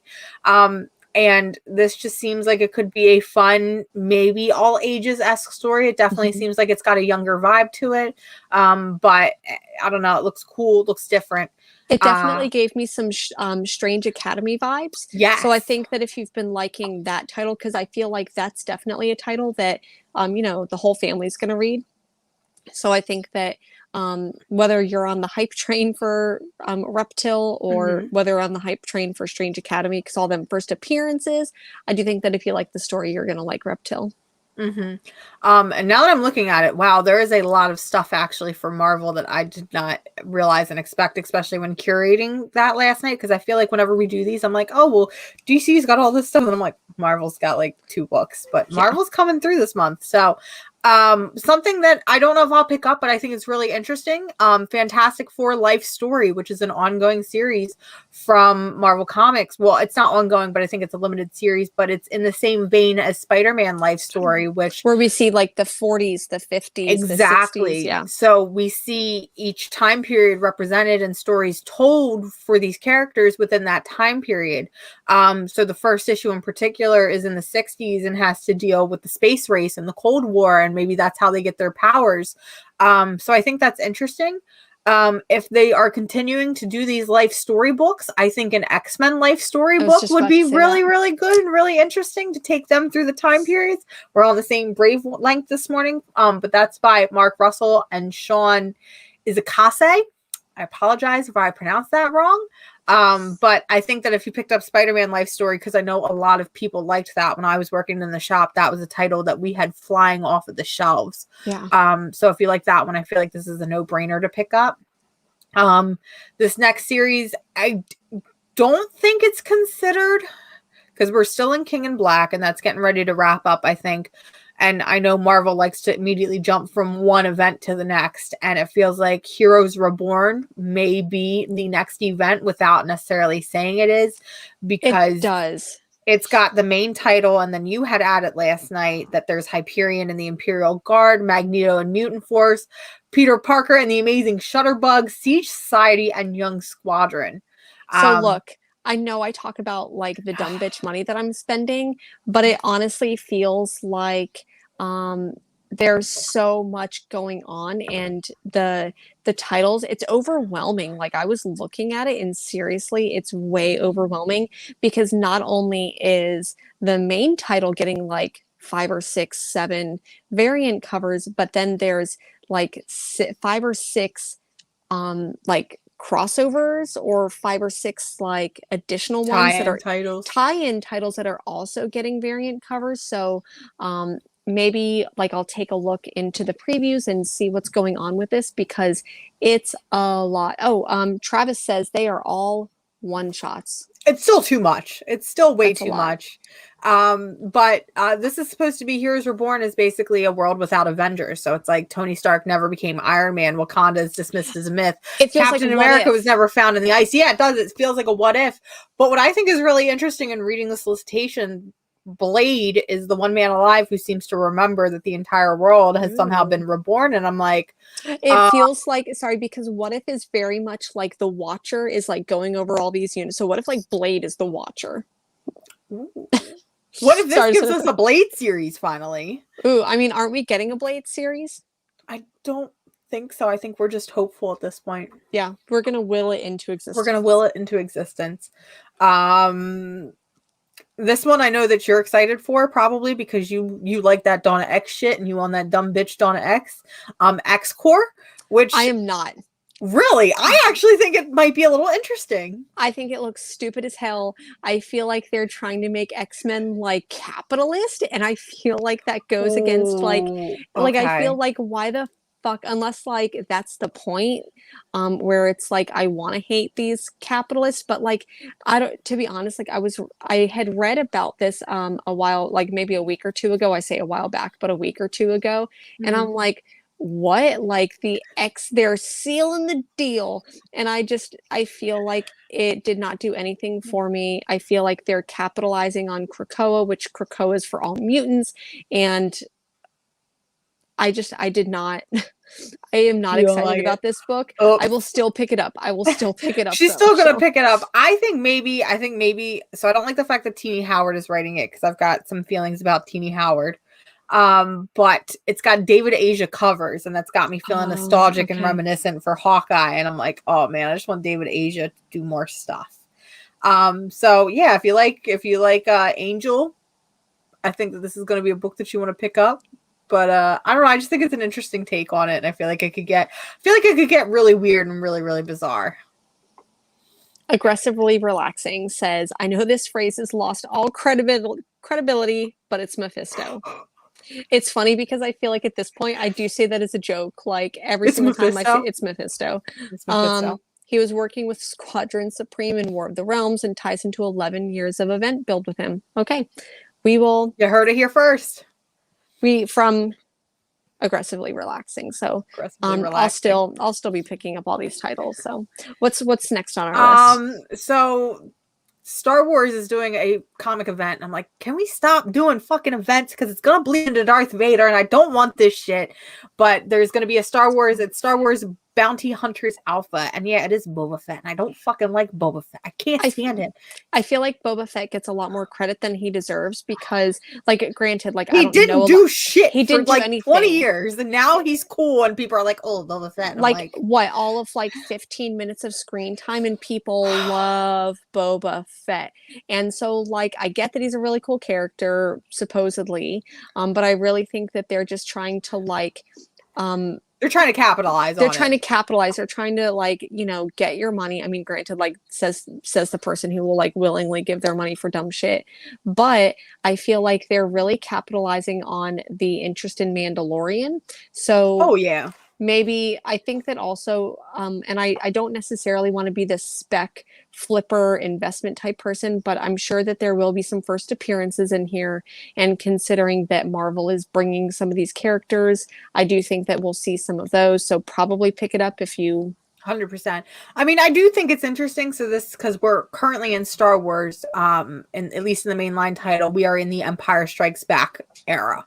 Which I think is cool, because when we saw Marvel first grab Star Wars, we were in the New Hope era. Now we're in Empire Strikes Back. So that makes me really excited for Return of the Jedi, because that's like my favorite era. But this is supposed to follow Boba Fett as he's transporting Han Solo to Jabba the Hutt. So I think it's a really interesting premise, where it's like, what happened in between that time? Did Boba just get to Jabba's? Because as a big Star Wars fucking nerd, there is a 3-year gap between in canon, not necessarily when the movies were released, but in story, there's a 3-year time gap between Empire Strikes Back and Return of the Jedi. So there's a lot of shit that goes on and a lot of stuff that could be explained and needs to be explained. So I think that's interesting that we're seeing it from that perspective and that side. But don't make it a fucking event. If you want to make it a mini series, that's great. Leave me and my Darth Vader comic alone and just let us be in peace. That's all I'm going to say. As someone who I'm not necessarily invested in Star Wars, and I know so little about like Star Wars lore when it comes to that. I do know that a lot of either the recent movies or the recent comics, whatever, have basically done away with books that were part of the canon for a very long time. I don't know if any of those books maybe explained any of those gaps or anything like that. But I think that this story could probably take the place of a lot of the canon that was erased in the last couple of years. 100%. And then while this isn't necessarily a Marvel announcement, I just want to toot my own horn because I am right. So I think on our last solicitations or the month before, we were talking about the Alien variants and the new Alien series. And I made the fun comment of watch in May. They're going to do the same thing with the Predator because Marvel now owns the rights to the Predator. Guess what? They are doing Predator variants and I called it. And I'm really excited to buy all of these covers for Predator versus the Avengers because those alien covers so good. So cool. Want to see some homage stuff. Like, don't care. Give me it. I want it all. Let me see what's going on. I will say this. They haven't shown pictures of them all, which is another thing I hate with previews. It's like, especially with Marvel, I feel like Marvel is the worst with this, where y'all want me to pre-order books in advance, and I'm willing to do so. But I need to see what the variant looks like before I'm willing to go in blind, and it feels like Marvel doesn't even upload these variant covers until after the FOC cutoff date, which I think is complete bullshit because I'm just trying to support my local shop, and I can't because y'all are slow, dumb doo-doo heads. But Mirka Andolfo is doing the variant cover for Black Widow versus the Predator. And I'm like really curious to see how that's going to be. So it's like with Mirka Andolfo's history, is Black Widow going to be making out with the Predator? Yes. Is that weird? Do I want that? I don't know. It's going to be very like sexualized. It's going to be very sexual. It's going to be so weird. Right. It's going to be weird as hell. But that's it for Marvel. I just wanted to toot my own horn on that because listen, my big brain is working. I feel like there are a lot of like really interesting indie stories that are coming out, but I feel like there's a lot of them that are so like hit or miss. Like I feel some are interesting, some not. So jumping into indie with Image Comics, the first one is Good Asian. This is by Pornsnack Pichio. I can't. I believe that's you.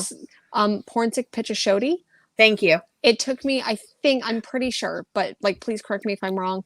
Pornsnack Pichishoti did Infidel, which is incredible. Absolutely incredible. I wasn't going to pick this book up, but considering it's done by them, and Infidel is probably one of my favorite horror books in the past recent years. I definitely want to pick this one up.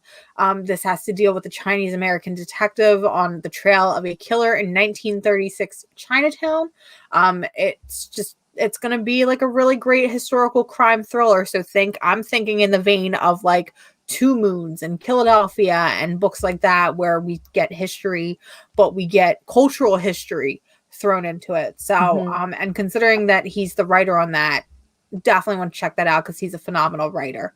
From Image, we're also getting Time Before Time. This is by Declan Shavy and Rory McConville and Joel Palmer and Chris O'Halloran. This is supposed to be like the world is 2140 and there is no future, but you can go to the syndicate and for the right price, they'll smuggle you back into a time in your life that you want to go to. So I think that that's really interesting where it's like, all right, I fucked up my life here and I just want to go back in time and maybe fix it, or maybe I just want to enjoy it because I don't know if you get to stay in it or if it's just like a mini vacation where it's like, oh, I missed the vacation I had to Disney World in 2014. Yeah. I'm just going to go back to 2019, warn everybody about. So I'm sure there's probably something like that where like rules where you can't go back and do certain things. Probably. Like you wouldn't be able to like fix COVID or anything like that. But I think that this is definitely going to be one of those books that will lend itself to a lot of world building and it could be very, very interesting. So it's definitely on my radar. We are also getting from Afua Richardson, and this is a really interesting looking book. For those of you who don't know, she was the artist for HBO's Lovecraft Country. So she's just an amazing comic book writer and artist in general, but she is doing a book called Aquarius Book of Mer. And it is a modern retelling of mermaid myths and legends from all over the world, but in the style of 1983 Harlem, which I think is gonna just be really, really cool. I mean, you got me. Listen, y'all got me with the mermaids right here. Okay, I'm in it to win it. The only thing that worries me about this book is that they say that it is a quarterly comic. So I don't know how that's going to go. I don't know if they literally mean quarterly, where it's coming out every 3 months, or if it's just a 4-issue miniseries. We will have to see. But like We Live, this book is supposed to have music in every issue. So I think that's going to be really interesting. I think especially if it's going to be like Harlem Renaissance, like especially, I'm not a huge fan of like jazz music, but I think bringing that element into it, like really just because there's just such a unique style to it, and there's so much I feel that can be done with it. And if we're throwing mermaids into it, it's going to be fun. I'm going to skip out for just 1 second. I'll be right back. Okay. But continue on without me. Okay, I'm continuing on. So continuing with Image Comics, we have Made in Korea. This one's being written by Jeremy Holt and George Shaw. It's supposed to be a really weird AI story where growing up means learning how to think out of the box. It's a 6-issue mini story, but it has to deal a lot with family when biological parenthood is no longer a reality. So they have a fun little quick blurb in this one, which is a quick start guide for your proxy. Step 1, remove box. Step 2, power on. Step 3, raise your child. If I'm being quite honest with you, this kind of reminds me of Alex and Ada. So I don't know if anybody in the chat read Alex and Ada, which is also from Image Comics, but it is another sort of robotic story. And I feel like this is how it's going to be. Whereas Alex and Ada was you could get your own personal assistant. And in that book, he fell in love with his personal assistant. In this one, it's if you don't have a child, I guess instead of maybe adoption, they are allowing you to adopt robot children. So I feel like it could be really interesting or really weird. And Jen is back as always. So Made in Korea, that's another one from Image Comics. So that covers all of the new series from Image Comics, but I just wanted to touch on, now that Jen's here, because we talk about this every show, Die is finally ending in May with issue 20. Or it's not ending in May, I guess. I guess it was just announced that it's going to end with issue 20, and I guess the new arc is picking back up. But I think issue 16 is coming out. Issue 16 is coming out, but it's still, I think it's a huge deal because we have been saying each and every week that we just want Die to die. And it ending on issue, I don't know how they're going to do it because he's created this big mess, and I don't know how he's going to wrap it up in 5 issues or 4 issues, but I think ending on a D20 is the best way to do it. 100%. And I, just kind of based on what the series has done, I think it's going to be really emotional. I think that it's going to be a very bittersweet ending. But once again, I'm very excited because even though Die is one of like my favorite titles, I feel like that first trade is just perfect. Phenomenal. It's one of like my most recommended books. But when it came to volume 3, like I felt like the single issues, I was just like trudging through it. And I like, honestly, there were points where I was like, please get to the point. Literally. So I'm glad that we are finally getting there. So absolutely. So that's everything from Image. Dark Horse only has 1 title, and it seems like it could be a really fun all ages sort of tale, and that is Rangers of the Divide.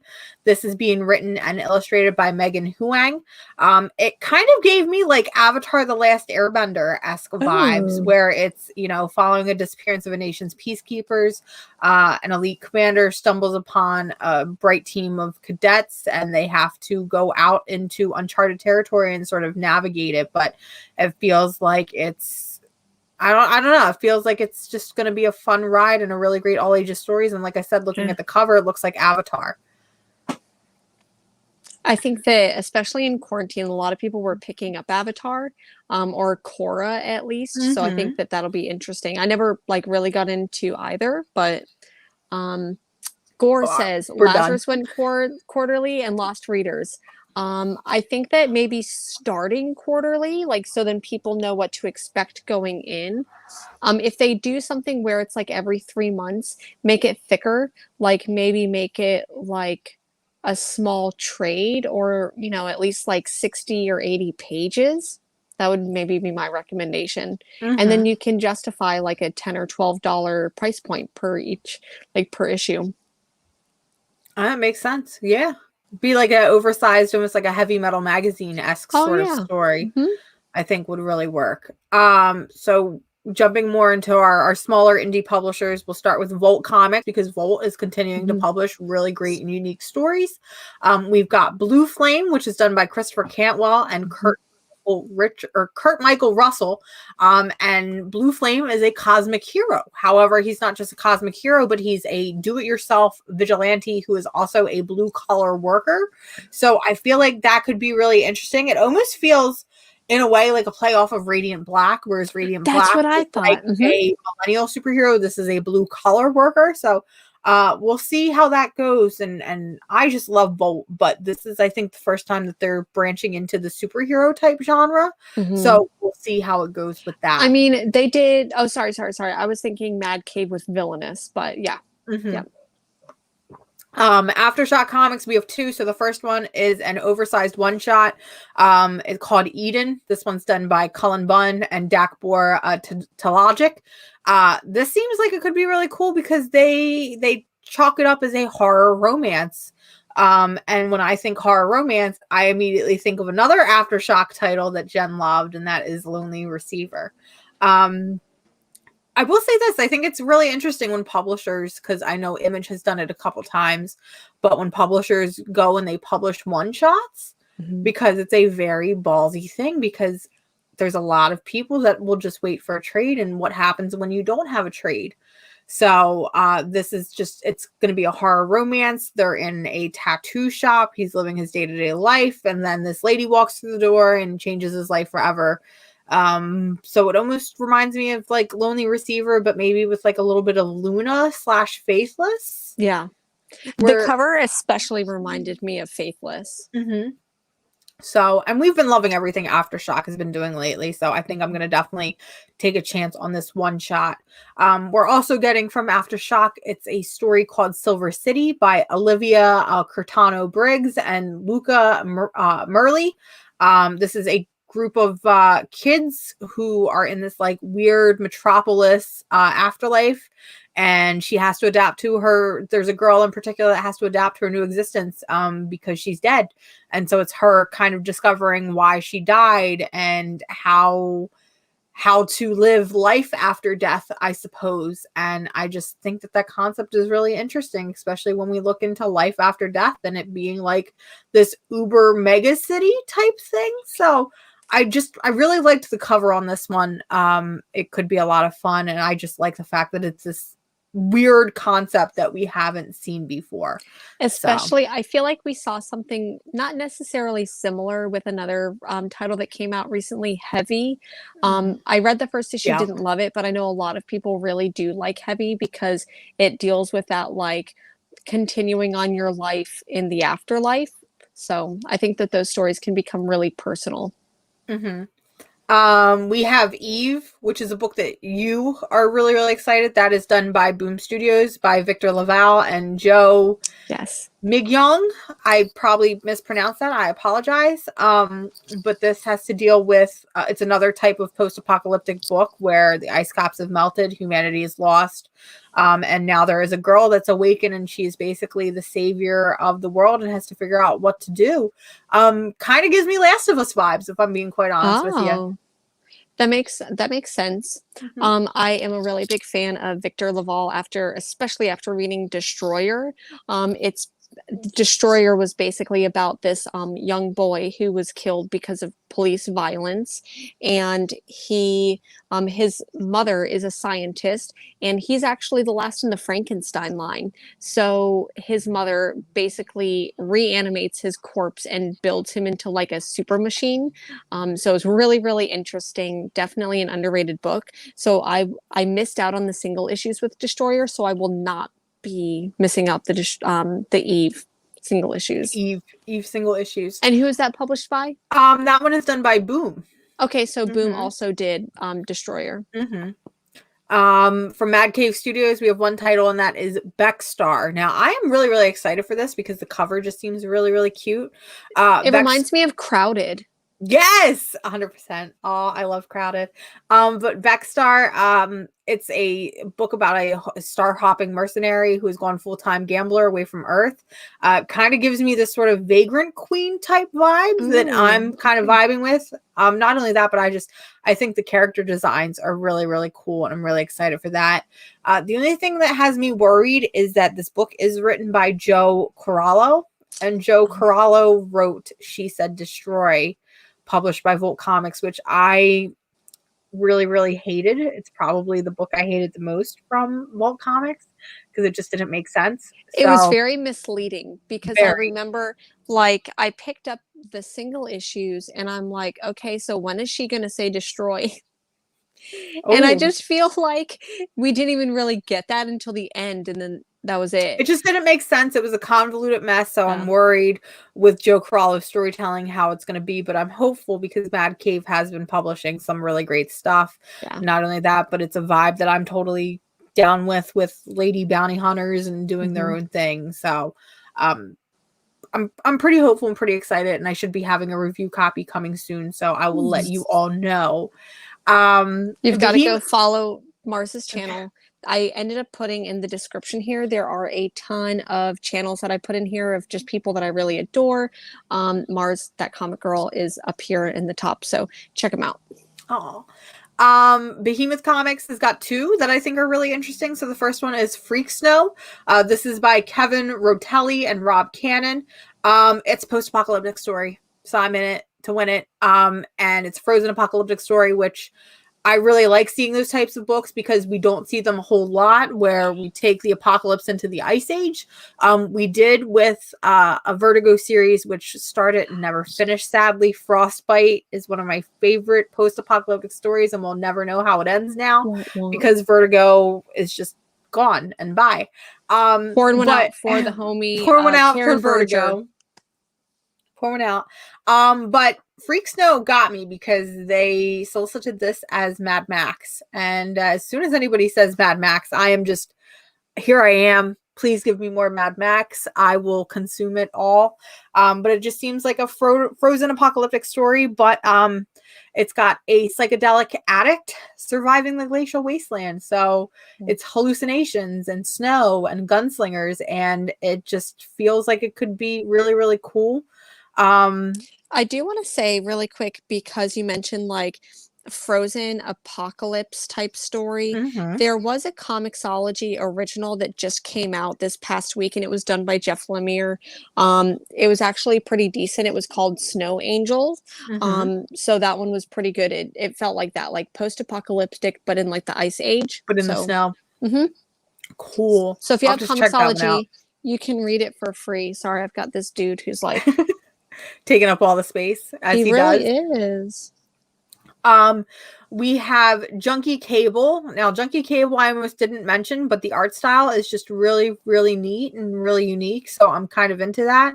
Is that done by Behemoth? This is also published by Behemoth. It is done by Claudio Avello for both the writing and art. This is basically about two parents that are also lovers out looking for their stepdaughter. So first of all, found families looking for children. I'm in it to win it. Last of Us vibes all the way. Then you give me this really cool space vibe, sort of futuristic style, and the art's fun and cool. And you got cyborgs and nutcases, and I'm here. So Behemoth Comics, I feel like it's like Scout, where they've been very, very hit or miss.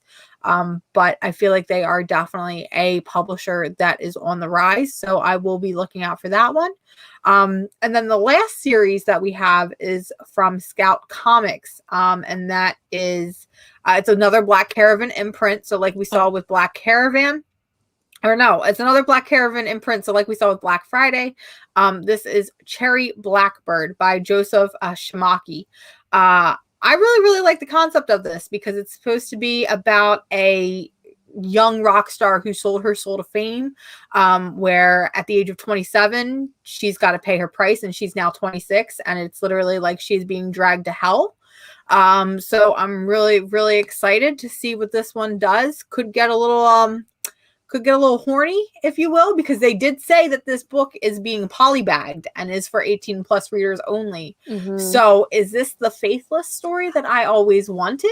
You know, it's funny because that's what I was thinking too. It definitely reminded me of Faithless. Was it Faithless that was also doing the Tula Lotte covers? So anyways, I'm really, because I love stuff like that.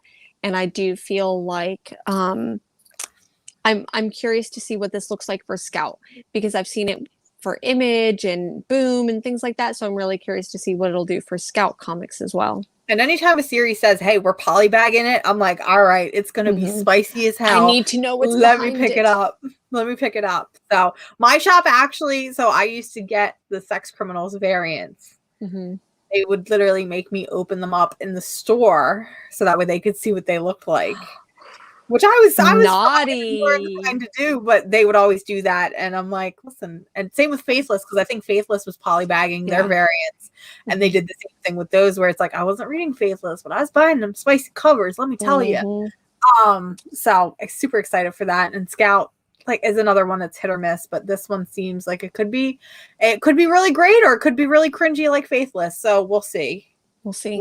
I enjoyed Faithless, the first arc, but then the second arc I feel like it went nowhere, and it was just like a scissoring fantasy, but with like the girl's dad, and that just felt like it's just bad. Don't like it. It's stereotyped. Yeah. It's a scissor fantasy. It's Brian Azzarello. Listen, I've said it before. It's on my channel. If you go and want to check it out, shameless plug. Brian Azzarello should not be allowed to write women, and I stand by that fact. Yeah, like Brian Azzarello, just stick to what you are best at doing, and just make me think about Batman's dong. Like, that's all I need. Well, was that really him, or was that Lee Bergero? I feel like I'm gonna give this one to Brian Azzarello. I'm pretty sure there was a note in the script that was like, Batman hangs dong in this panel. I want to buy that. I want to buy that script. Let me buy that script. Yeah. Hook us up, Brian Azzarello, even though I'm sure you don't watch. And I'm sure that he's blocked me because I just anyway, but that's everything that comes out for May. So preview solicitations are out. So if you want to see more about what we were talking about, you can always view that on previewsworld.com. Or if your local comic shop carries them, because I know some of them do, the Giant Previews magazine, which usually your store will have a in-store copy. And if not, you can always buy them and take them home and then decoupage your comic book boxes with, because what do you do with them after you're done looking through them? Unless you want to be those people who are like, Miles Morales' real first appearance was in previews, so I'm going to sell a graded copy of previews. Facts. But definitely tell your local comic book shop ahead of time if you think any of these titles are interesting, because pre-orders are so important to your local shop and to publishers. So that's everything for May. We're coming up on March though now. There's a lot of series coming out for March. Are there any that you are excited for? I feel like this upcoming week there's a ton that I'm really excited about. I don't know, like, what comes out. I can't recall what comes out later in the month, but I know I've just got a stacked list for next week. And this is my list without even there being like DC Future State. It's big. Oh, yeah, that is big. I only have 1, 2, 3, 4, and that's a variant, so does that really count? 5, 6, 7, 8. And actually 2 of them are variants, so I guess I only have 7. That is all right. Maybe. So the books that I have coming out for next week, Noctera, which is Image.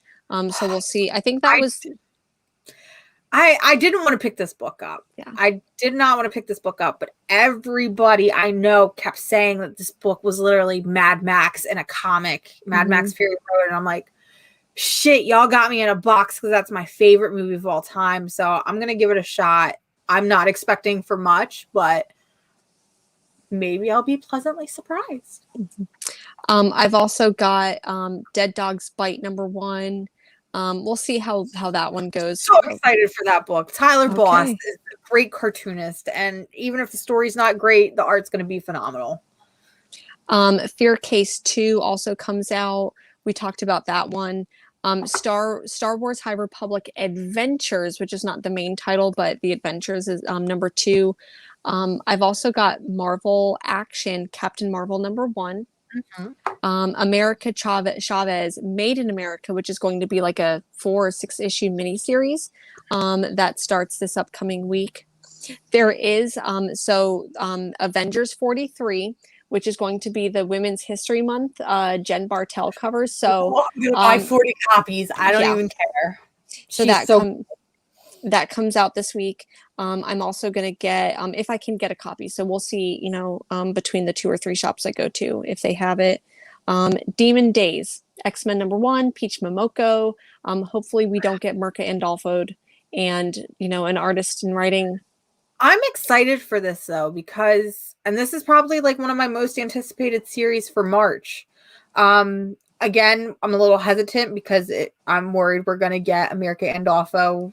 You're a great artist, but not a great writer. But I like the idea that she's creating a Momoko universe, for lack of a better word, where it's going to be all of these characters that we're familiar with. Because I know a lot of people were asking her, well, which Psylocke is this? And she says, oh, it's my own Psylocke that I've created. So I'm excited to see all of these really cool characters that we're familiar with in new roles. Because, I mean, looking at the main cover, we can kind of see Venom in the background. So I'm like, I'm just interested. Listen, that's going to be my Venom comic, y'all. It's going to be Demon Days X-Men featuring Venom. Ha. That's so funny. Like, finally. I've also got, let's see, King in Black, Captain America 1. I really just want the Black History Month variant. King in Black, Gwenom versus Carnage is going to be the series wrap up. So I'll definitely be getting that. It looks like we're also getting a King in Black Wiccan and Hulkling. So curious to see that and where it goes after like King in Black ends. Because I don't think it's going to be a one shot. I think that they're doing 2 or 3. Star Wars High Republic issue number 3 is coming out. We're finally getting Berserker. Like, I feel like after months and months of Berserker being talked about, we're finally getting it. So we'll see if it's good, if it's bad, if it's worth it. My big hope for Berserker is that it just brings people into comic book stores. Like, if it just brings people who would have never gone into a comic book store in, then that's great. I just think it's funny because it's literally like a comic about Keanu Reeves. I really think that he was I really do think that he was the person who bought the 200,000 like whatever that one was. Like, it was like a variant, and I'm pretty sure it was him who purchased it. Casual Fling 2. So we talked about that one earlier, so we'll see how issue 2 goes. Engine Ward number 8. I love Engine Ward by Vault Comics. There's this one, Jonna and the Impossible Monsters. I can't even remember what that is, but it sounded cool. Cute, and it looks like a lot of fun. And it's a book by Oni Press, and I feel like we never pick up books by Oni Press, so I'm excited for this one. Very limited. Infinite Frontier number 0 comes out. We'll see. We'll see how that goes, as long as it's not like I feel like there was like 100 people in it, so we'll see what a big mess that is. Swamp Thing number 1 by Rom V. Which you're excited about, I can I'm tell. so excited. I definitely am going to be buying like 100 of those. We're also getting Man Bat number 2. I read number 1, and I think this is a limited series, and I actually enjoyed Man Bat. So we'll see how that one goes. Sensational Wonder Woman comes out. So excited for this. It's been a digital first only series, but listen, I love seeing these anthology style stories for Wonder Woman. We saw a very similar one a couple years ago with the New 52, and it was one of my favorite Wonder Woman stories because it was just a bunch of mini anthologies done by, massive creators. We saw Gail Simone, we saw Brendan Fletcher, on this book. We saw Amy Chu on this book, and it was just stories of what it means to be Wonder Woman. And so I really hope that this is going to be in the same vein as that. So we'll see. I'm excited. There's just 4 more on my list. Dreaming Waking Hours. I think it's like issue number 8 is coming out. I've really loved what G. Willow Wilson's been doing. I don't know what this one says. It says Enacted number 1. I don't know if I don't even know what that is. It could have been just like maybe a spelling. So whatever one that is, I'll be picking it up. Giga number 3. I feel like out of a lot of the like post-apocalyptic stories, when like We Live, Origins, and Giga came out, and they were all kind of similar. So, and then Stargazer number 6, which I think ends the series. It's the end of the series. So, yeah, you pretty much hit the nail on the head with everything that I'm picking up. Because you're absolutely insane and pick up a million things, but you know, it is what it is. Yeah. Spending that DB money. DB money. So, this is probably the point of the show where we need to wrap up. I've actually got to clock in a few minutes, so we'll go ahead and wrap up here. But before we do, on your channel, anything coming up?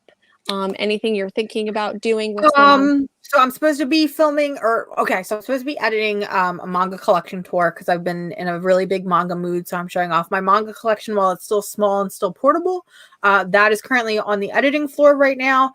I had intentions of filming an updated comic book pool list today as soon as we were done this. However, a local toy store near me got in a massive collection of stuff, and there were things in there that I've been looking for. So I will be taking the 40-minute drive today as soon as I get off here, and hopefully spending a bunch of DB money on action figures and toys. So I want to see a haul. I want to see, even if it's a small haul. I might do a haul. I was thinking about doing a store tour, but this store can be a little weird with their people, so I don't know how they would feel about me doing that. But definitely going to be doing an updated comic book pool list. If I don't film that today, then definitely by tomorrow, and have that up by the end of the week, because there's so much on my pool list now. And then I'm still hopefully doing a comic book Q&A at some point on my channel. So if there's anything, go submit questions. If there's anything you've been curious about, let me know. Also, I meant to message you about this last night. Are we still doing March Madness? I want to. We may have to like put it together at the last minute and figure out how we're going to do. So we're doing, real quick to sum it up, because we need your help on this. We are going to be doing a March Madness where every week we are pitting superheroes off against each other. We will be having friendly discussions that might break our friendship, but at the end of it all, we will be coming up with the strongest superhero known to man. So definitely submit to us either on YouTube, Twitter, Instagram, you name it. I'll definitely be putting up a questions box at some point, making a fun graphic for it. But start brainstorming who you think are the strongest comic book characters in the universe other than Batman, because we know he's going to be on the list and he's going to be beaten. I promise you that. He's out the first round. And make it weird. Like, make it weird. Give us weird. I want like Aunt May going up against like Thanos or something like that. Like, give us weird. So I want to make it fun. I want to make it funky, and we will see you next Sunday doing that. Like, I assume next Sunday we'll go ahead and. What I'm thinking is it's going to be like 40 or so people. We'll figure out the math, but each week we'll do a little bit here and there, and then we'll kind of make our way up to the top for it. So, just give us your favorite comic book characters, your weirdest comic book characters. We will throw them into a random generator and see what comes out on the other side. And it's just gonna be a lot of fun, wacky discussions, I think, between the two of us and between our chat. Yeah, it'll be fun. One cool thing that I do want to say is that we'll be doing here, and this is going to be this upcoming Wednesday, probably later in the evening. Like, we'll double check times, but all I'm gonna say is that if you like X-Men and you want to see some queer X-Men action, please stay tuned. I'll be maybe more announcing it on Instagram. So please follow me on there, and then feel free to like and subscribe if you haven't already, because I'm so excited about this project. We're going to be talking about like all the queer coming outs of X-Men, ones that maybe get queer baited. My friend Melcher will be joining us. So huge thanks to him for being here. I'm very excited to talk about it. This will be this upcoming Wednesday. So please, please, please come and join. And I do want to go ahead and say hello to Rod. You're coming in at the last moment because we're about to end, but I really appreciate you, Rod. You are fantastic. And like, your community shout outs are just incredible. you're a really awesome person. So I appreciate your support. So I've got to head out because I've got to clock in for work and do computer stuff today. I have to go to a toy store. Yeah, so obviously really more important. But Mars, thank you for being here. Thank you for everyone in the chat for being here. Thank you for all like the thumbs upping and the liking and subscribing and checking out the channels that are in the description. So hope y'all have a wonderful rest of your Sunday fun day, and bye. Bye.